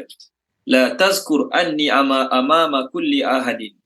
Jangan cerita nikmat-nikmat kamu depan semua orang. Jangan cerita nikmat-nikmat kamu dapat depan semua orang. Dia nasihat dia ni. Falaisa kullu mustami'in laka muhibbun. Bukan semua orang suka kamu. Bukan semua orang suka ke atas kebahagiaan kamu. Bukan semua orang gembira terhadap kebaikan kamu dapat. Kita letak gambar dapat tu, dapat ni, baru beli tu, baru beli. Bukan semua orang suka. Kita tak salah. Nak letak gambar tu, tak berdosa pun. Tapi nak beritahu nasihatnya bukan semua orang suka. Dan nasihat dia lagi, la takun kitaban maftuhan mutahan liman hawlik wa in kanu muqarrabin wa in kanu ahla. Jangan kamu jadi macam buku yang terbuka, yang available untuk semua orang sekeliling kamu. Jangan kamu jadi macam buku yang terbuka, yang mutahan. Mutahan ni maksudnya semua orang boleh tengok. Jangan kamu jadi macam buku yang terbuka, yang available, yang semua orang boleh tengok. Semua orang sekeliling kamu boleh tengok pasal hidup kamu. Dalam bilik tidur, ambil gambar dengan anak, buat kat Facebook. Dalam bilik mandi, ambil gambar dengan anak tengah mandi, buat kat Facebook. Jadi rumah kita aurat. Dalam bilik air, dalam bilik tidur, tu semua aurat kita. Tapi orang luar boleh tahu. Oh, bilik air dia macam ni, rumah dia macam ni, katil bilik tidur dia macam ni, master bedroom dia bilik macam ni. Semua orang tahu keadaan dia. Walhal, dalaman rumah kita aurat. Walaupun kita letak gambar anak, walaupun kita letak gambar kucing dalam rumah, contohlah kan. Jangan kita jadi macam satu buku yang semua orang boleh buka. Semua orang boleh tengok. Jangan jadi macam tu. Wa in kanu muqarrabin, walaupun orang keliling kamu tu kaum kerabat terdekat. Wa in kanu ahlak, walaupun mereka tu keluarga kamu. Ini nasihat dia. Akhif ba'dha asrari, sembunyikanlah sebahagian rahsia-rahsia kamu. Sembunyikanlah sebahagian rahsia-rahsia kamu. Kemudian dia kata apa lagi? Farubbama lan yamlika ahadun qamisa Yusuf wa lan tamlika anta sabrun wa imanu Yaqub. Bagus dia kata. Jarang sekali seseorang tu memiliki pakaian Yusuf. Jarang sekali, rubbama tu jarang-jarang sekali seseorang memiliki pakaian Yusuf. Apa maksud seseorang memiliki pakaian Yusuf? Hati suci, hati bersih. Maafkan abang-abang dia, maafkan wanita fitnah dia. Memaafkan tu, memaafkan ni, tak ambil tindak balas, tidak berdendam, tidak dengki. Bukan semua orang ada hati macam hati Nabi Yusuf. Nasihat dia. Dan kamu pun kalau diuji, orang dengki kat kamu, orang fitnah kamu, orang kata tak baik tentang kamu. Okey, kita beli kucing mahal-mahal, orang kata kita curi duit masjid beli kucing. Contohlah kan, walau kita beli kucing duit kita sendiri. Kita jual ikan, dapat duit, beli ikan, dapat duit jual ikan, kita beli kucing. Contohlah. Orang tuduh kita, mentang-mentang kita benda hari surau, orang tuduh kita, contohlah ni curi duit surau, beli kucing, contoh. Jadi kalau kena tuduhan-tuduhan macam tu, kamu boleh bersabar ke macam Nabi Yaqub? Kamu mampu bersabar ke macam Nabi Yaqub? Ini nasihat yang baik ni. Ini dinasihatkan oleh Imam Ahmad Khalid. Nama dia Ahmad Khalid Taufik. Nabi Okay. Yusuf, Ustaz. Apa dia? Nabi Yusuf. Saya kata apa? Nabi Yaqub. Bersabar macam Nabi Yaqub tadi, Ustaz cakap. Nabi Yaqub. Betul ni. Kat skrin. Mula-mula, puan apa ni? Puan Izawani. Bukan ayat yang sebelum tu ya, Ustaz. Ayat sebelum tu Nabi Yusuf. Jarang-jarang seseorang yang boleh memiliki baju Nabi Yusuf. Maksud dia, baju Nabi Yusuf ni apa dia? Nabi Yusuf, dia memiliki kesabaran, ketabahan, memaafkan orang, jiwa mulia, hati mulia. Bukan semua orang ada jiwa macam Nabi Yusuf. Kalau semua orang manusia di jiwa macam Nabi Yusuf, tak apalah. Kita cerita pasal kita pada semua orang. Dan yang terakhir tu, walan tamlika anta sabrun wa imanu Yaqub. Yang kedua tu, kamu juga tak memiliki kesabaran dan keimanan macam Nabi Yaqub. Nabi Yaqub, dengan sebab orang dengki kat anak dia, dia terpaksa tanggung kerinduan berpisah dengan anak dia. Dua-dua. Nabi Yaqub dengan Nabi Yusuf dan juga Bunyamin. Saya tak silap lah Puan Izzawan ni. Saya cakap betul lah. Boleh Puan Izzawan ni? Oh, sebab tadi yang Ustaz saya baru dekat pakaian Yusuf tu, Ustaz. Oh, baru kat pakaian Yusuf. Jadi kalau baru kat pakaian Yusuf tu, itulah. Tak semua orang memiliki pakaian Yusuf. Maksudnya tak semua orang baik, hati suci, bersih macam Nabi Yusuf. Dan last kali, walan tamlika anta sabrun wa imanu Yaqub. Kamu pun, kalau orang dengki kat kamu, orang fitnah kamu, orang kutuk kamu, orang cakap macam-macam tak baik tentang kamu, orang tu asal dia dengki dengan kamu, tapi dia mula buat cerita tak baik tentang kamu. Contoh. maka kamu pun dalam menghadapi ujian tersebut, kamu tidak ada keimanan dan kesabaran macam Nabi Yaqub alaihi salam. Baik, kita amalkan ini untuk kita. Kita amalkan ini untuk kita. Adapun untuk orang lain, dia nak cerita semua pasal diri dia, biar apilah. Dia nak cerita A to Z pasal diri dia. Hari-hari dia cerita pasal diri dia. Dapat anak kucing, cerita. Dapat anak lembu, cerita. Pergi sana, cerita. Pergi sini, cerita. Beli kerai pak, tepi jalan pun cerita. Contoh. Biarlah dia. Kita tak kata benda tu haram. Kita tak kata benda tu berdosa ke makruh. Kita tak kata langsung. Tetapi, ni nasihat daripada emas, maksudnya apa dia? Kalau kita dapat amalkan, ni terbaik. Kalau kita tak amalkan pun, tak apa. Bukanlah maknanya orang tu dia cerita pasal diri dia, kat Facebook ke mana-mana, dia buat dosa besar, buat benda makruh. Tak ada. Melainkan dia letak gambar tak tutup aurat, tu lain lah. Tapi kalau dia letak gambar tutup aurat, dia hantar gambar pergi haji, pergi umrah, pergi berjalan, tak ada masalah pun. Tak berdosa pun. Cuma, nasihat ni, pada adik-beradik pun jangan cerita apatah lagi orang lain. Nabi aku pesan pada Nabi Yusuf, jangan cerita kat abang-abang kau. Dengan abang pun kena jaga-jaga orang lain. Apatah lagi. Oh, ustaz ajar sangka buruk. Tak. Kita bukan ajar sangka buruk. Ni nasihat nak beritahu bahawasanya dalam kehidupan ni, kita rasa orang semua suka kita. Kita rasa semua orang senang dengan kita. Tapi ada je orang yang dia tak senang. Walaupun kita tak kacau dia pun. Kita tak kacau dia, kita tak ganggu dia, kita tak ambil duit mak ayah dia, tapi dia tak senang dengan kejayaan kita. Ada satu nasihat beritahu, kekuatan kita ialah bila lagi kurang orang tahu tentang diri kita. Lagi kurang orang tahu tentang diri kita, itulah kekuatan sebenar kita. Orang banyak tak tahu tentang kita, itulah kekuatan sebenar kita. Kalau orang banyak tahu tentang kita, maka orang tu senang nak petik, orang tu senang nak cedok, orang tu senang nak keluarkan kesalahan-kesalahan kita.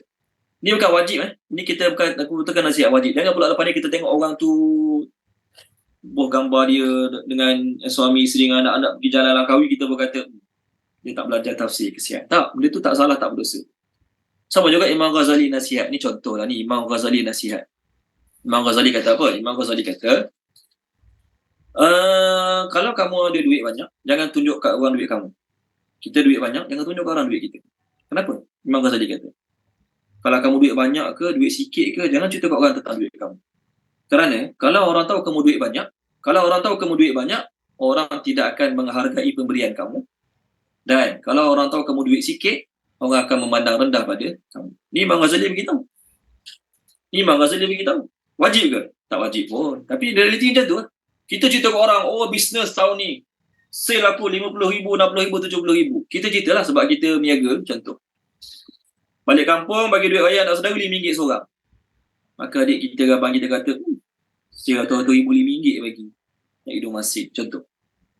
Kalau cerita ke orang pula, aku bankrupt tahun ni, duit dalam bank tinggal RM40. Orang pandang rendah pada kita. Jadi duit kita sikit ke, duit kita banyak ke, kita untung besar ke, kita rugi banyak ke, tak ada seorang pun tahu. Kenapa? Rahsia kita je pegang. Kita je pegang. Boleh? Jadi Nabi Yaqub alaihissalam, kenapa dia pesan pada anak-anak dia? Walau berdosa tak? Soalan dia. Berdosa tak Nabi Yaqub biarkan Nabi Yusuf cerita mimpi ni pada abang dia? Tak berdosa pun. Tapi Nabi Yaqub, Allah bagi ilham ilmu pada dia. Dia tak nak keadaan jadi lebih teruk. Dia minta Nabi Yusuf alaihissalam simpan mimpi tersebut, jangan cerita pada abang-abang kamu. Kerana apa? Syaitan, dia tahu kita dengki dengan siapa, tak puas hati dengan siapa, sakit hati dengan siapa, syaitan tahu sangat. Maka, syaitan ni dia pantang ada ruang dia akan cocok. Kita dengki dengan seseorang tu, contohlah kita dengki dengan seseorang tu kat tempat kerja kita, tiba-tiba, kita nampak dia beli motosikal baru. Kita pun, syaitan terus cocok. Dia mesti guna duit syarikat tu. Dia dengan bos sama-sama pula. Contoh. Walau dia tak salah pun. Pertama, kita kalau boleh, kita, bukan kalau boleh. Pertama, kita jangan sangka buruk, fitnah orang, sangka tak baik ke orang. Ni yang pertama. Boleh? Pertama, kita jangan sangka buruk, fitnah, ataupun cakap tak baik tentang orang, kita jangan buat. Pertama. Yang kedua, sebaik-baiknya, kita jangan letakkan diri kita dalam fitnah. Kita jangan letak diri kita dalam situasi, suasana yang kita akan senang jatuh dalam fitnah. Imam Bukhari, beliau naik kapal, beliau bawa 100 dinar emas. Banyak ni, 100 dinar emas, duit Imam Bukhari. Banyak ni. Maka ada orang atas kapal, dia tengok duit tu. Orang lelaki atas kapal, dia tengok Imam Bukhari ada duit 100 dinar emas. Dia pun terus jerit kat kapal. Dia kata, saya hilang duit 100 dinar, ada orang ambil duit saya. saya kehilangan duit 100 dinar, ada orang ambil duit saya. Maka pemilik kapal buat spot check. Cek. Seorang-seorang dia cek, tak ada. Kat Imam Bukhari pun dia cek, tak ada 100 dinar. 100 dinar tu tak ada. Maka anak murid tanya, wahai Tuan Imam, mana 100 dinar tu? Anak murid Imam Bukhari tanya lah. Bukhari kata, aku campak kat laut. Campak kat laut. Kenapa? Duit tu duit kamu. Kau duit orang, duit kamu. Imam Bukhari kata apa? Memang duit tu duit aku. Tapi dia telah cuba fitnah aku.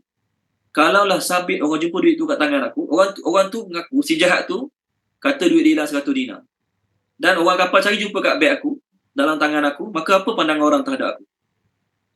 Apa pandangan orang terhadap Imam Bukhari?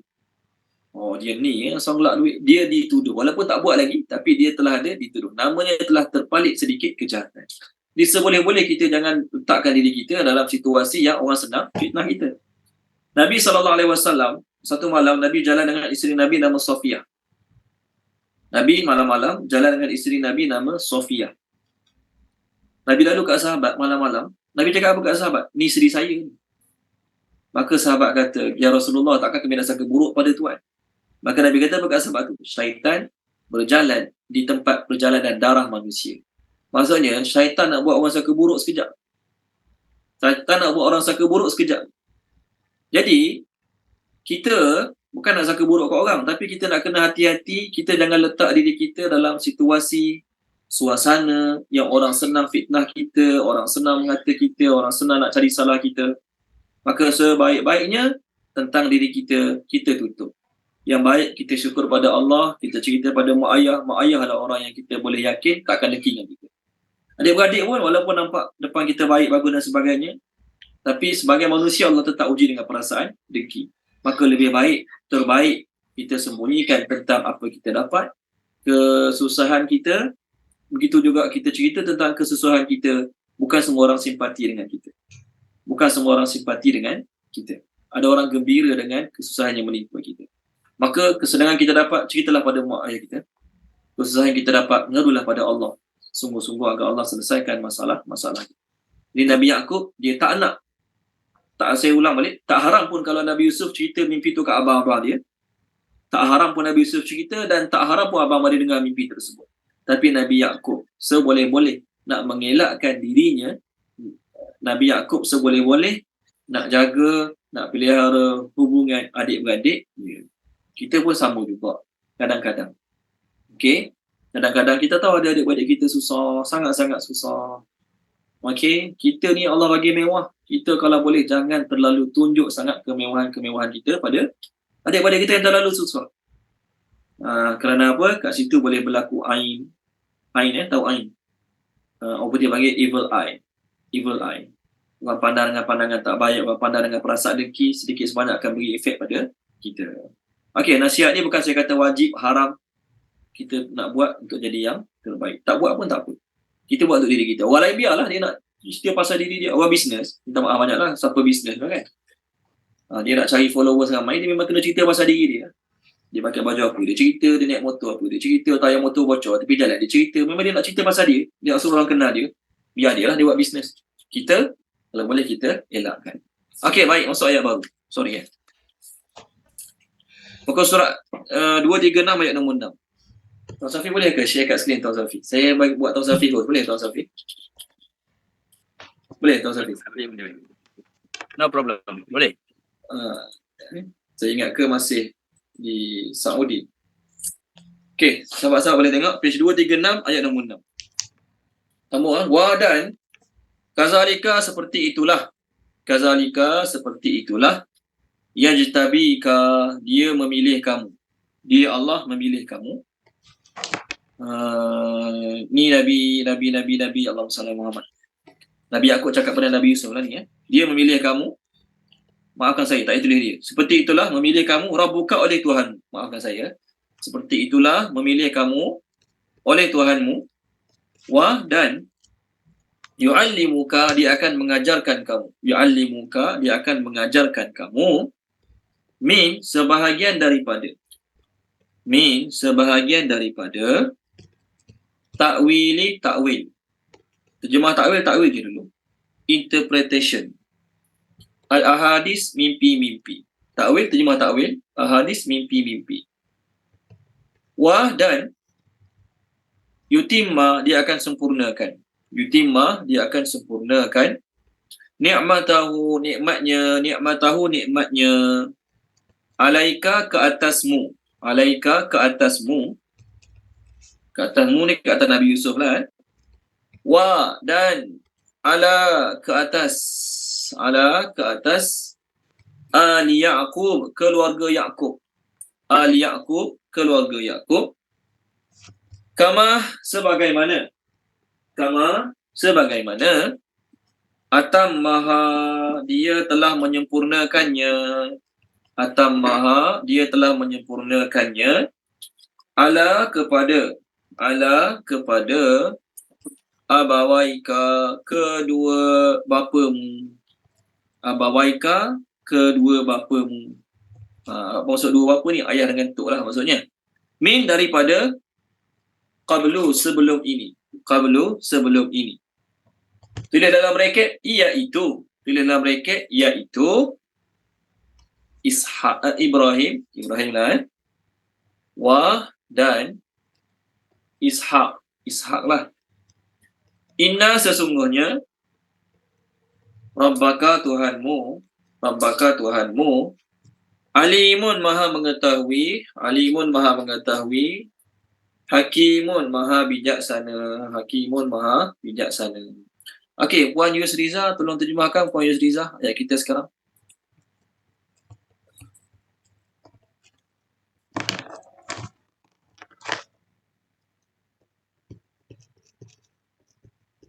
Ada Puan Yusriza. Allah. Okey. Ada Ustaz, kejap. Bismillahirrahmanirrahim. Dan seperti itulah dia memilih kamu oleh Tuhanmu dan dia akan mengajarkan kamu sebahagian daripada takwil mimpi-mimpi dan dia akan sempurnakan nikmatnya ke atasmu, Yusuf, dan ke atas keluarga Ya'qub sebagaimana dia telah menyempurnakannya kepada kedua bapakmu daripada sebelum ini, iaitu Ibrahim, Ishaq. Sesungguhnya Tuhanmu maha mengetahui, maha bijaksana. Okey, terima kasih Puan Yusriza. Ni masih lagi kata-kata Nabi Ya'qub pada Nabi Yusuf. Nabi Ya'qub tahu mimpi itu bukan Allah saja-saja bagi mimpi, tapi itu petanda Allah nak pilih kamu jadi Nabi. Allah nak pilih kamu jadi Nabi. Dah jadi Nabi ke belum? Belum. Allah pilih kamu jadi Nabi. Dan lepas kamu jadi Nabi, antara kelebihan yang Allah bagi pada kamu, setiap Nabi ada kelebihan. Setiap Nabi ada mukjizat-mukjizat. Kelebihan yang Allah nak bagi pada kamu adalah kamu boleh mentakwil mimpi dengan benar. Takwil mimpi semua orang boleh. Saya boleh takwil mimpi. Tuan-tuan mimpi tanya saya. Saya hentam kromo, saya hentam suka hati saya lah. Betul tak betul? Tak betul pun. Kadang-kadang tak berlaku pun apa yang saya takwil. Takwil mimpi, tafsir mimpi semua orang boleh. Tetapi mimpi yang sebenar-benar tu tak semua orang boleh. Dia kalau kita bincang tajuk kita, dia ada 3 perkara. Pertama, tafsir. Kedua, takwil. Ketiga, tadabbur. Kita belajar ni, terjemah, tafsir, takwil, tadabbur. Terjemah senang je lah. Apa yang dibaca, kita alih bahasa saja. Itu terjemah. Semua orang boleh buat, semua orang boleh baca sendiri. Terjemahan. Tafsir adalah penerangan bagi setiap ayat. Tafsir adalah penerangan bagi setiap ayat. Contoh, saya kata apa? Okay, ayat ni ada 4 maksud. Pertama maksud dia gini, kedua imam ni kata gini, ketiga imam ni kata gini, keempat imam ni kata gini. Jadi keempat-empat tu semua dipanggil tafsir. Takwil. Takwil ni ialah dalam 4 tafsir tadi, yang paling tepat tu namanya takwil.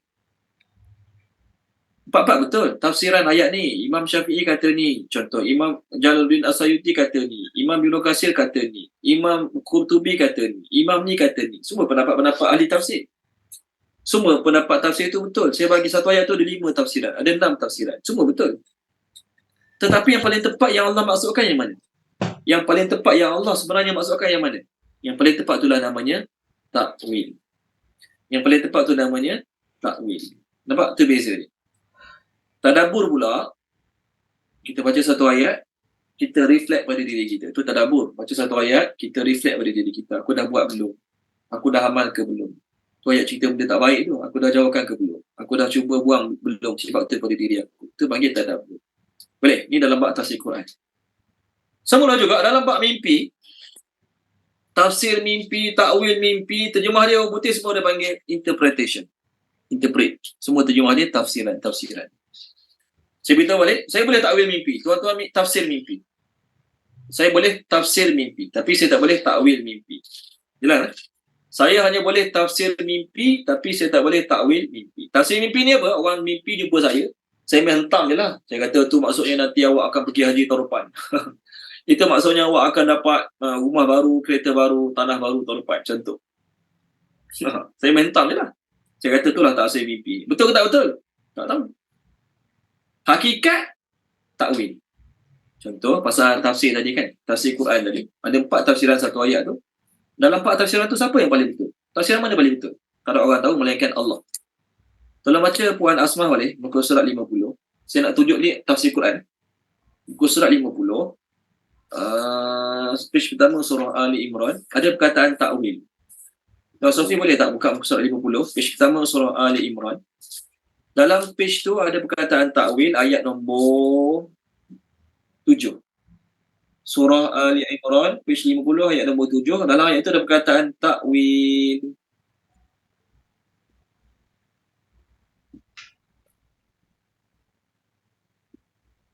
Puan Asmah tak ada baca balik.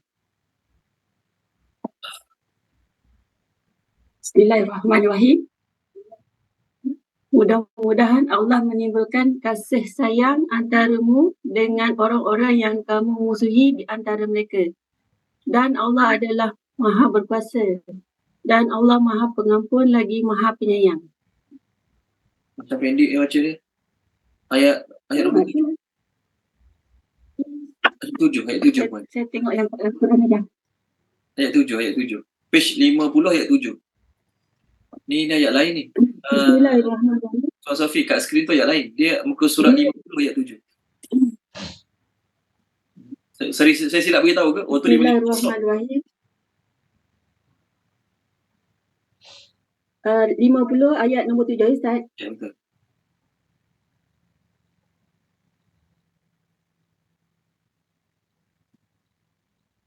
Kat skrin tu betul. Okay, tolong baca Puan Asmah.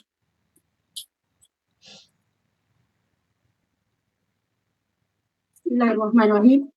Dialah yang menurunkan Alkitab Al-Quran kepada kamu. Di antara isinya ada ayat-ayat yang muhkamat.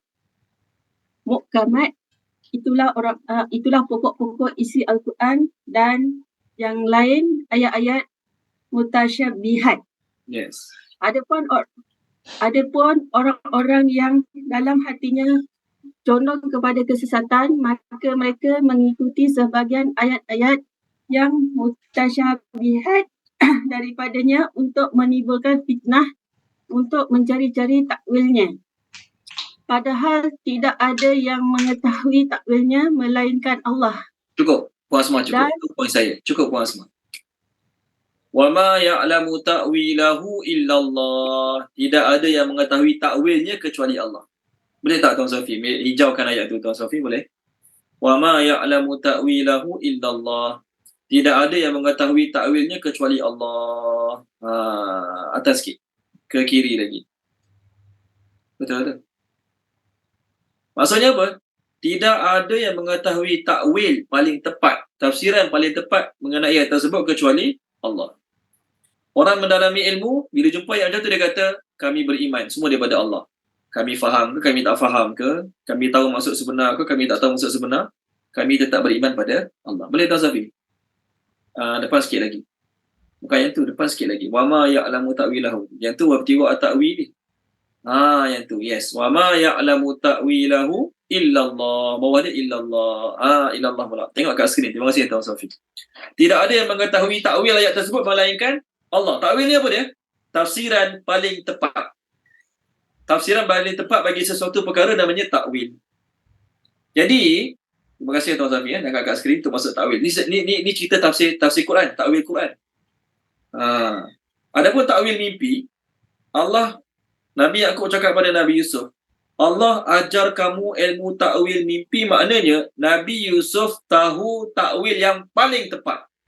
Dia tak adalah kata, saya rasa mimpi kamu ni maknanya gini. Tak ada saya rasa. Kalau main saya rasa tu, saya bolehlah main takwil mimpi macam tu. Orang tanya saya, Ustaz, apa makna mimpi saya? Saya rasa. Menurut pengamatan saya, bolehlah kalau saya nak mengada-ngada mengaku pandai tafsir mimpi, boleh. Benda tu jadi tak jadi, pandai-pandailah nak hidup, jangan ngadu kat saya. Okay, balik. Bila mimpi tu Allah, mimpi yang Allah bagi pada Nabi Yusuf ni, Allah jadikan kenyataan. Mimpi Allah bagi pada Nabi Yusuf ni, Allah jadikan kenyataan. Ketika mana mimpi itu dah jadi kenyataan, apa kata Nabi Yusuf? Haza ta'wilu ru'ya min qabl. Inilah takwil mimpi aku sebelum ni. Tolong buka muka surat 247.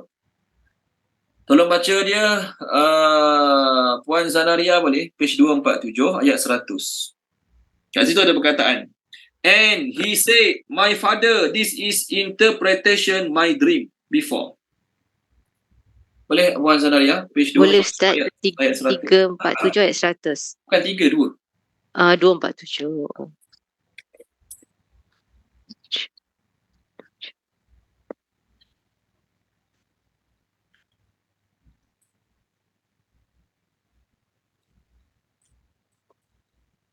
Bismillahirrahmanirrahim. Dan ia dudukkan kedua ibu bapanya di atas kursi kebesaran. Dan setelah itu mereka semuanya tunduk memberi hormat kepada Yusuf. Dan berkatalah Yusuf, wahai ayahku, inilah dia takbir mimpiku dahulu. Sesungguhnya Allah telah menjadikan mimpiku itu benar. Dan sesungguhnya ia telah melimpahkan kebaikan kepadaku ketika ia mengeluarkan daku dari penjara. Dan ia membawa kamu kemari dari desa supaya syaitan merosakkan perhubungan antaraku dengan saudara-saudaraku. Sesungguhnya Tuhanku lemah lembut takbirnya. Bagi apa yang dikehendakinya, sesungguhnya dia lah yang maha mengetahui lagi maha bijaksana. Okey, terima kasih Puan Zanaria. Sama-sama. Tuan Sofi boleh tak buka merahkan ayatnya? Wa qala ya abati haza ta'wilu ru'ya. Takwil tu. Wahai ayahku, inilah takwil mimpiku. Merahkan kat skrin Tuan Sofi boleh. Okey. Inilah takwil mimpiku, kata-kata Nabi Yusuf. Tu. Boleh Tuan Sofi? Atas sekali. Atas lagi. Satu atas. Yes, wa qala ya. Situ. Yes. Tengok yang merah kat skrin tu. Jadi yang merah kat skrin tu, wa qala ya abati haza ta'wil. Wahai ayahku, inilah takwil. Maksud takwil apa dia? Interpretation yang paling tepat tentang mimpi aku tadi. Jadi nak sebut tafsir mimpi ke takwil mimpi? Dari sudut bahasa, kita kena kata Nabi Yusuf adalah ahli takwil mimpi, bukan ahli tafsir mimpi. Kerana apa? Tafsir mimpi ni dia ada kemungkinan betul, ada kemungkinan salah. Ada kemungkinan tepat, ada kemungkinan tidak tepat. Boleh? Masa raja mimpi, Raja Mesir masa tu Al-Malik, dia mimpi 7 ekor lembu gemuk dimakan oleh 7 ekor lembu kurus. Jadi dia guna perkataan dalam ayat tu, dia kata takburun. Takburun ni takbir, interpret. Tapi masih lagi bukan yang paling tepat. Tolong tengok muka surat 240. Tolong baca boleh, page 240. Tuan Haji Syahril yuk, boleh Tuan Haji Syahril yuk, page 240. 240 ayat bawah sekali. Ayat bawah sekali. 240. Ayat 43. Bismillahirrahmanirrahim. Dan raja berkata kepada para pengawal kaumnya, sesungguhnya aku bermimpi melihat 7 ekor sapi betina yang gemuk dimakan oleh 7 ekor sapi betina yang kurus. 7 tangkai gandum yang hijau dan 7 tangkai lainnya yang kering. Wahai orang yang terkemuka, terangkanlah kepadaku tentang takwil mimpiku itu jika kamu dapat menakwilkan mimpi. Terima kasih Tuan Haji Syahrir. Tapi ayat dia bukan takwil, takburun. Ayatnya bukan takwil, takburun. Aftuni fi ru'ya in kuntum lirru'ya takburun. Takburun ni dia nak takwil mimpi. Betul tak betul tak kisah, yang penting ada tafsiran pada mimpi dia. Itu namanya takburun. Mas Safi boleh tak share kat skrin? Saya baru share dalam grup. Saya baru share dalam grup yang takburun tu. Apa makna takburun? Orang putih kata takburun tu berasal pada perkataan i'tibar al-abirah, a condition that which can bring visible, concrete knowledge to unseen abstract knowledge. As revealed in Surah Ali Imran, ayat 3, ayat 13. Ta'bir specifically is used in the meaning of the interpretation. Okay, tengok kat skrin tu. Jadi takburun kat sini, terjemah dia interpret juga. Betul tak tahu lagi.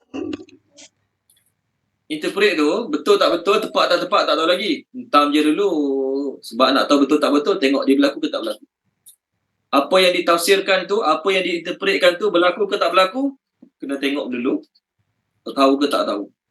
Saya buat prediction. Contohlah saya ni dapat mimpi pelik-pelik, saya pun kata, tahun 2026, Israel akan kalah dengan Hamas. Contohlah kan. Betul ke tak betul apa saya kata? Mana tahu? Tunggu 2026. Tengok-tengok tak betul, pandang muka, pandai-pandai sangat buat ramalan-ramalan. Contoh. Jadi, raja ni dia minta takburun, maksudnya bagi je lah tafsir apa-apa pun. Betul tak betul aku tak tahu, yang penting aku nak ada tafsir dulu mimpi aku. Boleh? Okey, itu ayat dia. Terima kasih Tuan Sofi. Jadi bila Nabi Yaqub cakap pada Nabi Yusuf, Allah ajar kamu takwil mimpi, maksudnya apa? Tafsiran paling tepat. Tafsiran paling tepat. Allah akan ajar kepada kamu ilmu takwil mimpi ni tafsiran paling tepat. Nanti kita masuklah 2 orang dalam penjara mimpi, raja mimpi. Nabi Yusuf akan takwil mimpi mereka dengan tafsiran yang paling tepat, dan itu memang benar-benar terjadi. Kemudian Allah akan sempurnakan nikmatnya kepada kamu, iaitu Allah Ta'ala akan pilih kamu jadi Nabi, dan kamu akan jadi Nabi yang menyampaikan agama sebagaimana ayah kamu dulu Nabi Ibrahim, Allah pilih jadi Nabi, menyampaikan agama pada orang. Ayah kamu juga dulu, tok kamu dulu Nabi Ishak, Allah pilih jadi Nabi dan sempat menyampaikan agama kepada orang lain. Sesungguhnya Tuhan kamu maha mengetahui, maha bijaksana. Jadi ayat 6 ni sebenarnya, ayat 6 kita ni sebenarnya adalah takwil mimpi kepada ayat 4. Betul lah. Allah suruh matahari sujud, Allah suruh bulan sujud, Allah suruh bintang-bintang sujud. Maknanya Allah nak bagi nikmat yang besar kepada Nabi Yusuf. Nikmat tersebut sama ada nikmat duniawi ataupun nikmat ukhrawi. Allah pilih jadi Nabi, satu nikmat. Allah pilih jadi orang yang menyampaikan kebaikan pada orang lain, satu nikmat. Allah pilih jadi orang raja nombor 2 Mesir pun satu nikmat daripada Allah Ta'ala juga. Okey, satu ayat lagi last, boleh? Ayat 7. Semua ayat baru, ayat 7. Penutup ayat tu Allah kata apa? Penutup ayat 6 tadi, Allah kata Allah maha mengetahui segala perkara yang bakal berlaku kepada kamu, wahai Yusuf. Sebelum kamu jadi Nabi, sebelum kamu dapat hari yang bertuah dalam hidup kamu, iaitu mimpi kamu tu Allah realitikannya. Sebelum hari itu berlaku pada kamu, Allah tahu apa yang bakal menimpa kamu. Allah tahu ujian, kesusahan yang bakal kamu terima. Allah tahu ujian-ujian tersebut. Allah maha bijaksana. Allah maha bijaksana dalam setiap ketetapan dia. Allah tahu ujian yang Allah bagi pada Nabi Yusuf tu untuk mematangkan dia. Kecil-kecil lagi dah pisah dengan ayah, dijual, difitnah, dipenjarakan. Semua tu merupakan pelajaran dalam hidup dia. Akhirnya dia jadi seorang raja yang bijak, yang adil, yang dapat beri manfaat bukan sekadar di negara Mesir, bahkan negara sekitar Mesir pun dapat manfaat juga. Itu hikmah daripada ujian-ujian yang Allah timpakan kepada Nabi Yusuf alaihi salam. Okey, last ayat 7. Laqad, demi sesungguhnya. Laqad, demi sesungguhnya. Kana, ada. Kana, ada. Fi, dalam. Yusuf, kisah Yusuf. Sesungguhnya ada dalam kisah Yusuf. Wah, dan ikhwatihi, adik-beradiknya. Ikhwatihi, adik-beradiknya. Ayatun, tanda-tanda. Ayatun, tanda-tanda. Li, bagi. Li, bagi. As-sa'ili, orang-orang yang bertanya, orang-orang yang mencari. Terjemah sa'ilin, orang-orang yang bertanya, orang-orang yang mencari. Sa'ilin tu dalam bahasa Inggeris terjemah ask. Ask tu tanya ada, minta pun ada. Dua-dua boleh. Okey, tolong terjemahkan dia ayat terakhir kita hari ni, Wan Norziana. Wan Norziana tolong terjemah boleh? Boleh Ustaz. Yang mana? Ayat 7.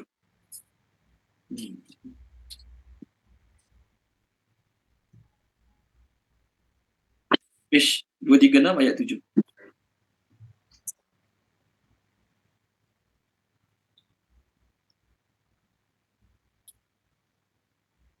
Bismillahirrahmanirrahim. Sesungguhnya ada beberapa tanda-tanda kekuasaan Allah dalam kisah Yusuf dan saudara-saudaranya bagi orang yang bertanya.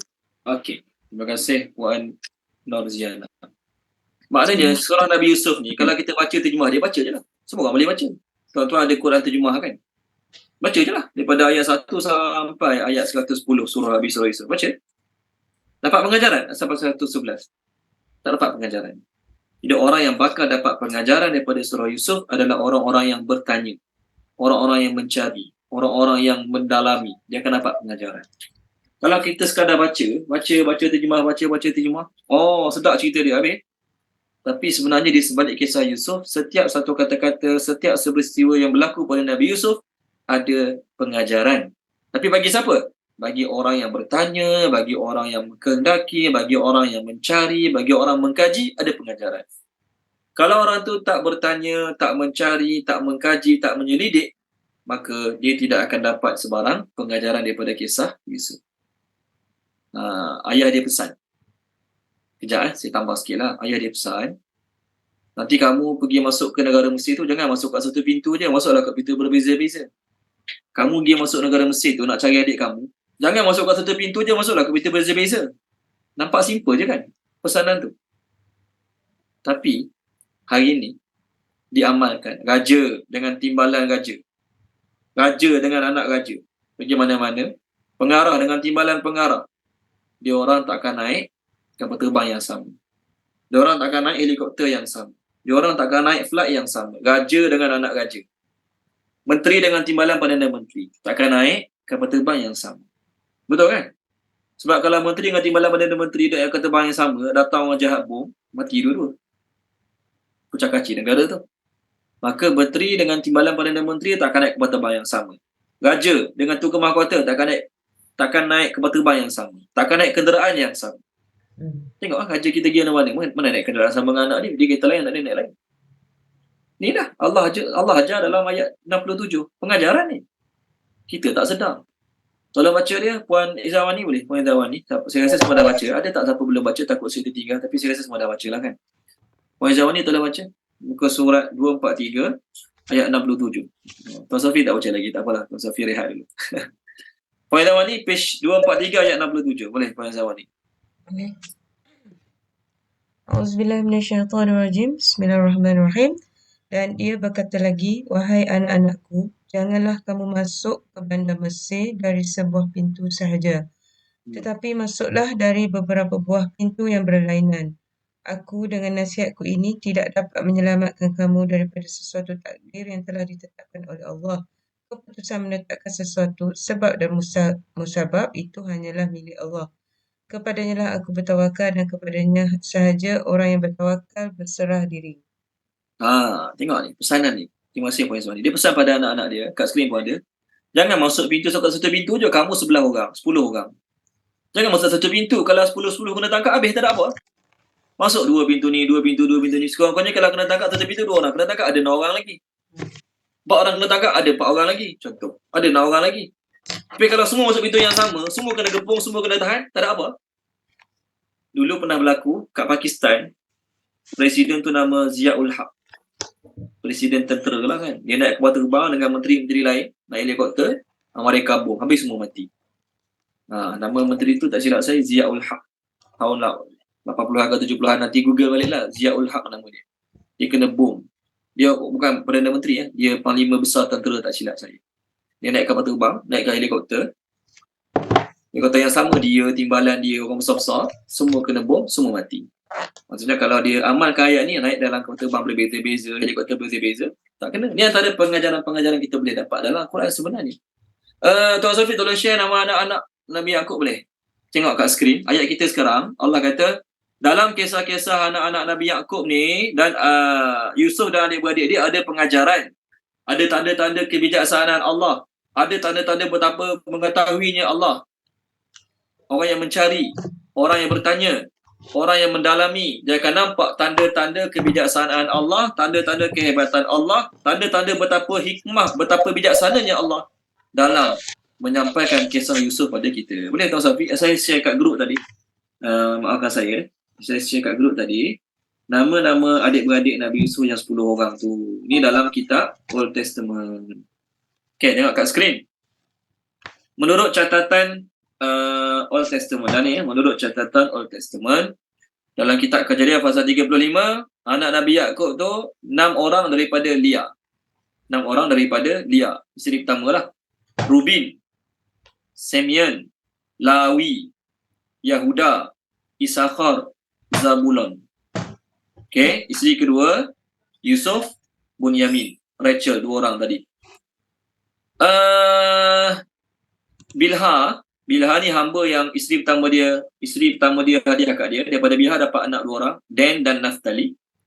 Kemudian Zilfa ni Rachel bagi hadiah hamba kat Nabi Yaqub, dapat lagi anak 2 orang, Gad dan Ashim. Gad dan Ashim ni dia tak jahat sangat sebenarnya, tapi sebab kalau ditunjuk sokongan pada Yusuf dan Bunyamin, nanti dia pun kena nasib yang sama jugalah. Jadi dia tersepit di antara apa tak tahu. Dia terpaksa memilih join geng abang-abang yang jahat ni. Ini nama-nama ni nak percaya boleh, tak percaya pun boleh. Okey, sebab apa? Dia masih lagi dalam kategori Israiliyat, yang pertama. Yang kedua, kita akan dapati nama-nama ni berbeza dengan tafsir-tafsir yang lain. Okey, Tuan Safi boleh tak share satu lagi? Saya baru hantar kat grup pula kita. Ni dalam yang kat skrin ni dalam tafsir Al-Azhar. Yang saya baru hantar kat skrin dalam tafsir Hasyiah Sawi. Boleh tak? Bus sebelah-sebelah. Boleh ke Tuan Safi? Buat sebelah-sebelah. Kalau boleh, tak apa. Kalau tak boleh, tak apa. Okay, tengok ni. Ni yang bahasa Arab punya. Wahum, Yahuda, Rubail. Kita panggil Rubin tadi kan? Ni Rubail, Syamun, Lawi, Riyalun. Panggil Zabulan tadi. Yashjar. Kita panggil Isakhar. Okay. Mereka 6 orang ni lahir daripada isteri yang Nabi Yaqub pertama, Lia. Kemudian lahir daripada Rahil, Ra Alif Ha Ya Lam ataupun Kha Ya Lam ni. Okey. Lahir 2 orang, Bunyamin dan Yusuf. Nampak ni warna hijau ni baris ke 1 2 3 4, Bunyamin dan Yusuf. Ada pun 4 orang yang baki, Dan, Naftali, Jad dan Ashir. 4 orang ni, Dan, Naftali, Jad dan Ashir, lahir daripada 2 orang hamba, Zulfa dan juga Bilha. Boleh? Okey, baik. Ayat ni turun ketika mana, tengok kat skrin lah kan. Orang Yahudi tanya Nabi SAW tentang kisah Yusuf.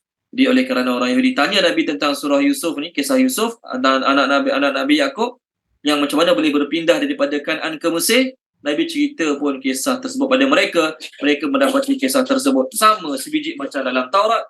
Banyak orang Yahudi lepas dengar ni masuk agama Islam. Okey, terima kasih semua sahabat-sahabat. Kita berhenti sini dulu. Kita sambung minggu depan insya-Allah. Apa yang baik daripada Allah Subhanahu Wa Taala, apa yang tak baik daripada kekurangan kelemahan saya, mohon maaf pada tuan-tuan dan puan-puan, minta ampun pada Allah Subhanahu Wa Taala. Bismillahirrahmanirrahim. Subhanallah wa bihamdihi, subhanakallahumma bihamdika, asyhadu an la ilaha illa anta, astaghfiruka wa atubu ilaik. Allahumma zayyinna bi zinatil Qur'an wa akrimna bi karamatil Qur'an wa syarifna bi syarafatil Qur'an wa adkhilna jannata bi syafa'atil Qur'an ya dzal fadli wal ihsan. Allahumma anfa'na bima 'allamtana wa 'allimna ma yanfa'una wa zidna ilma walhamdulillahi rabbil alamin. Terima kasih semua. Assalamualaikum. Jumpa lagi minggu depan insya-Allah. Terima kasih Ustaz. Sama-sama. Terima kasih Ustaz.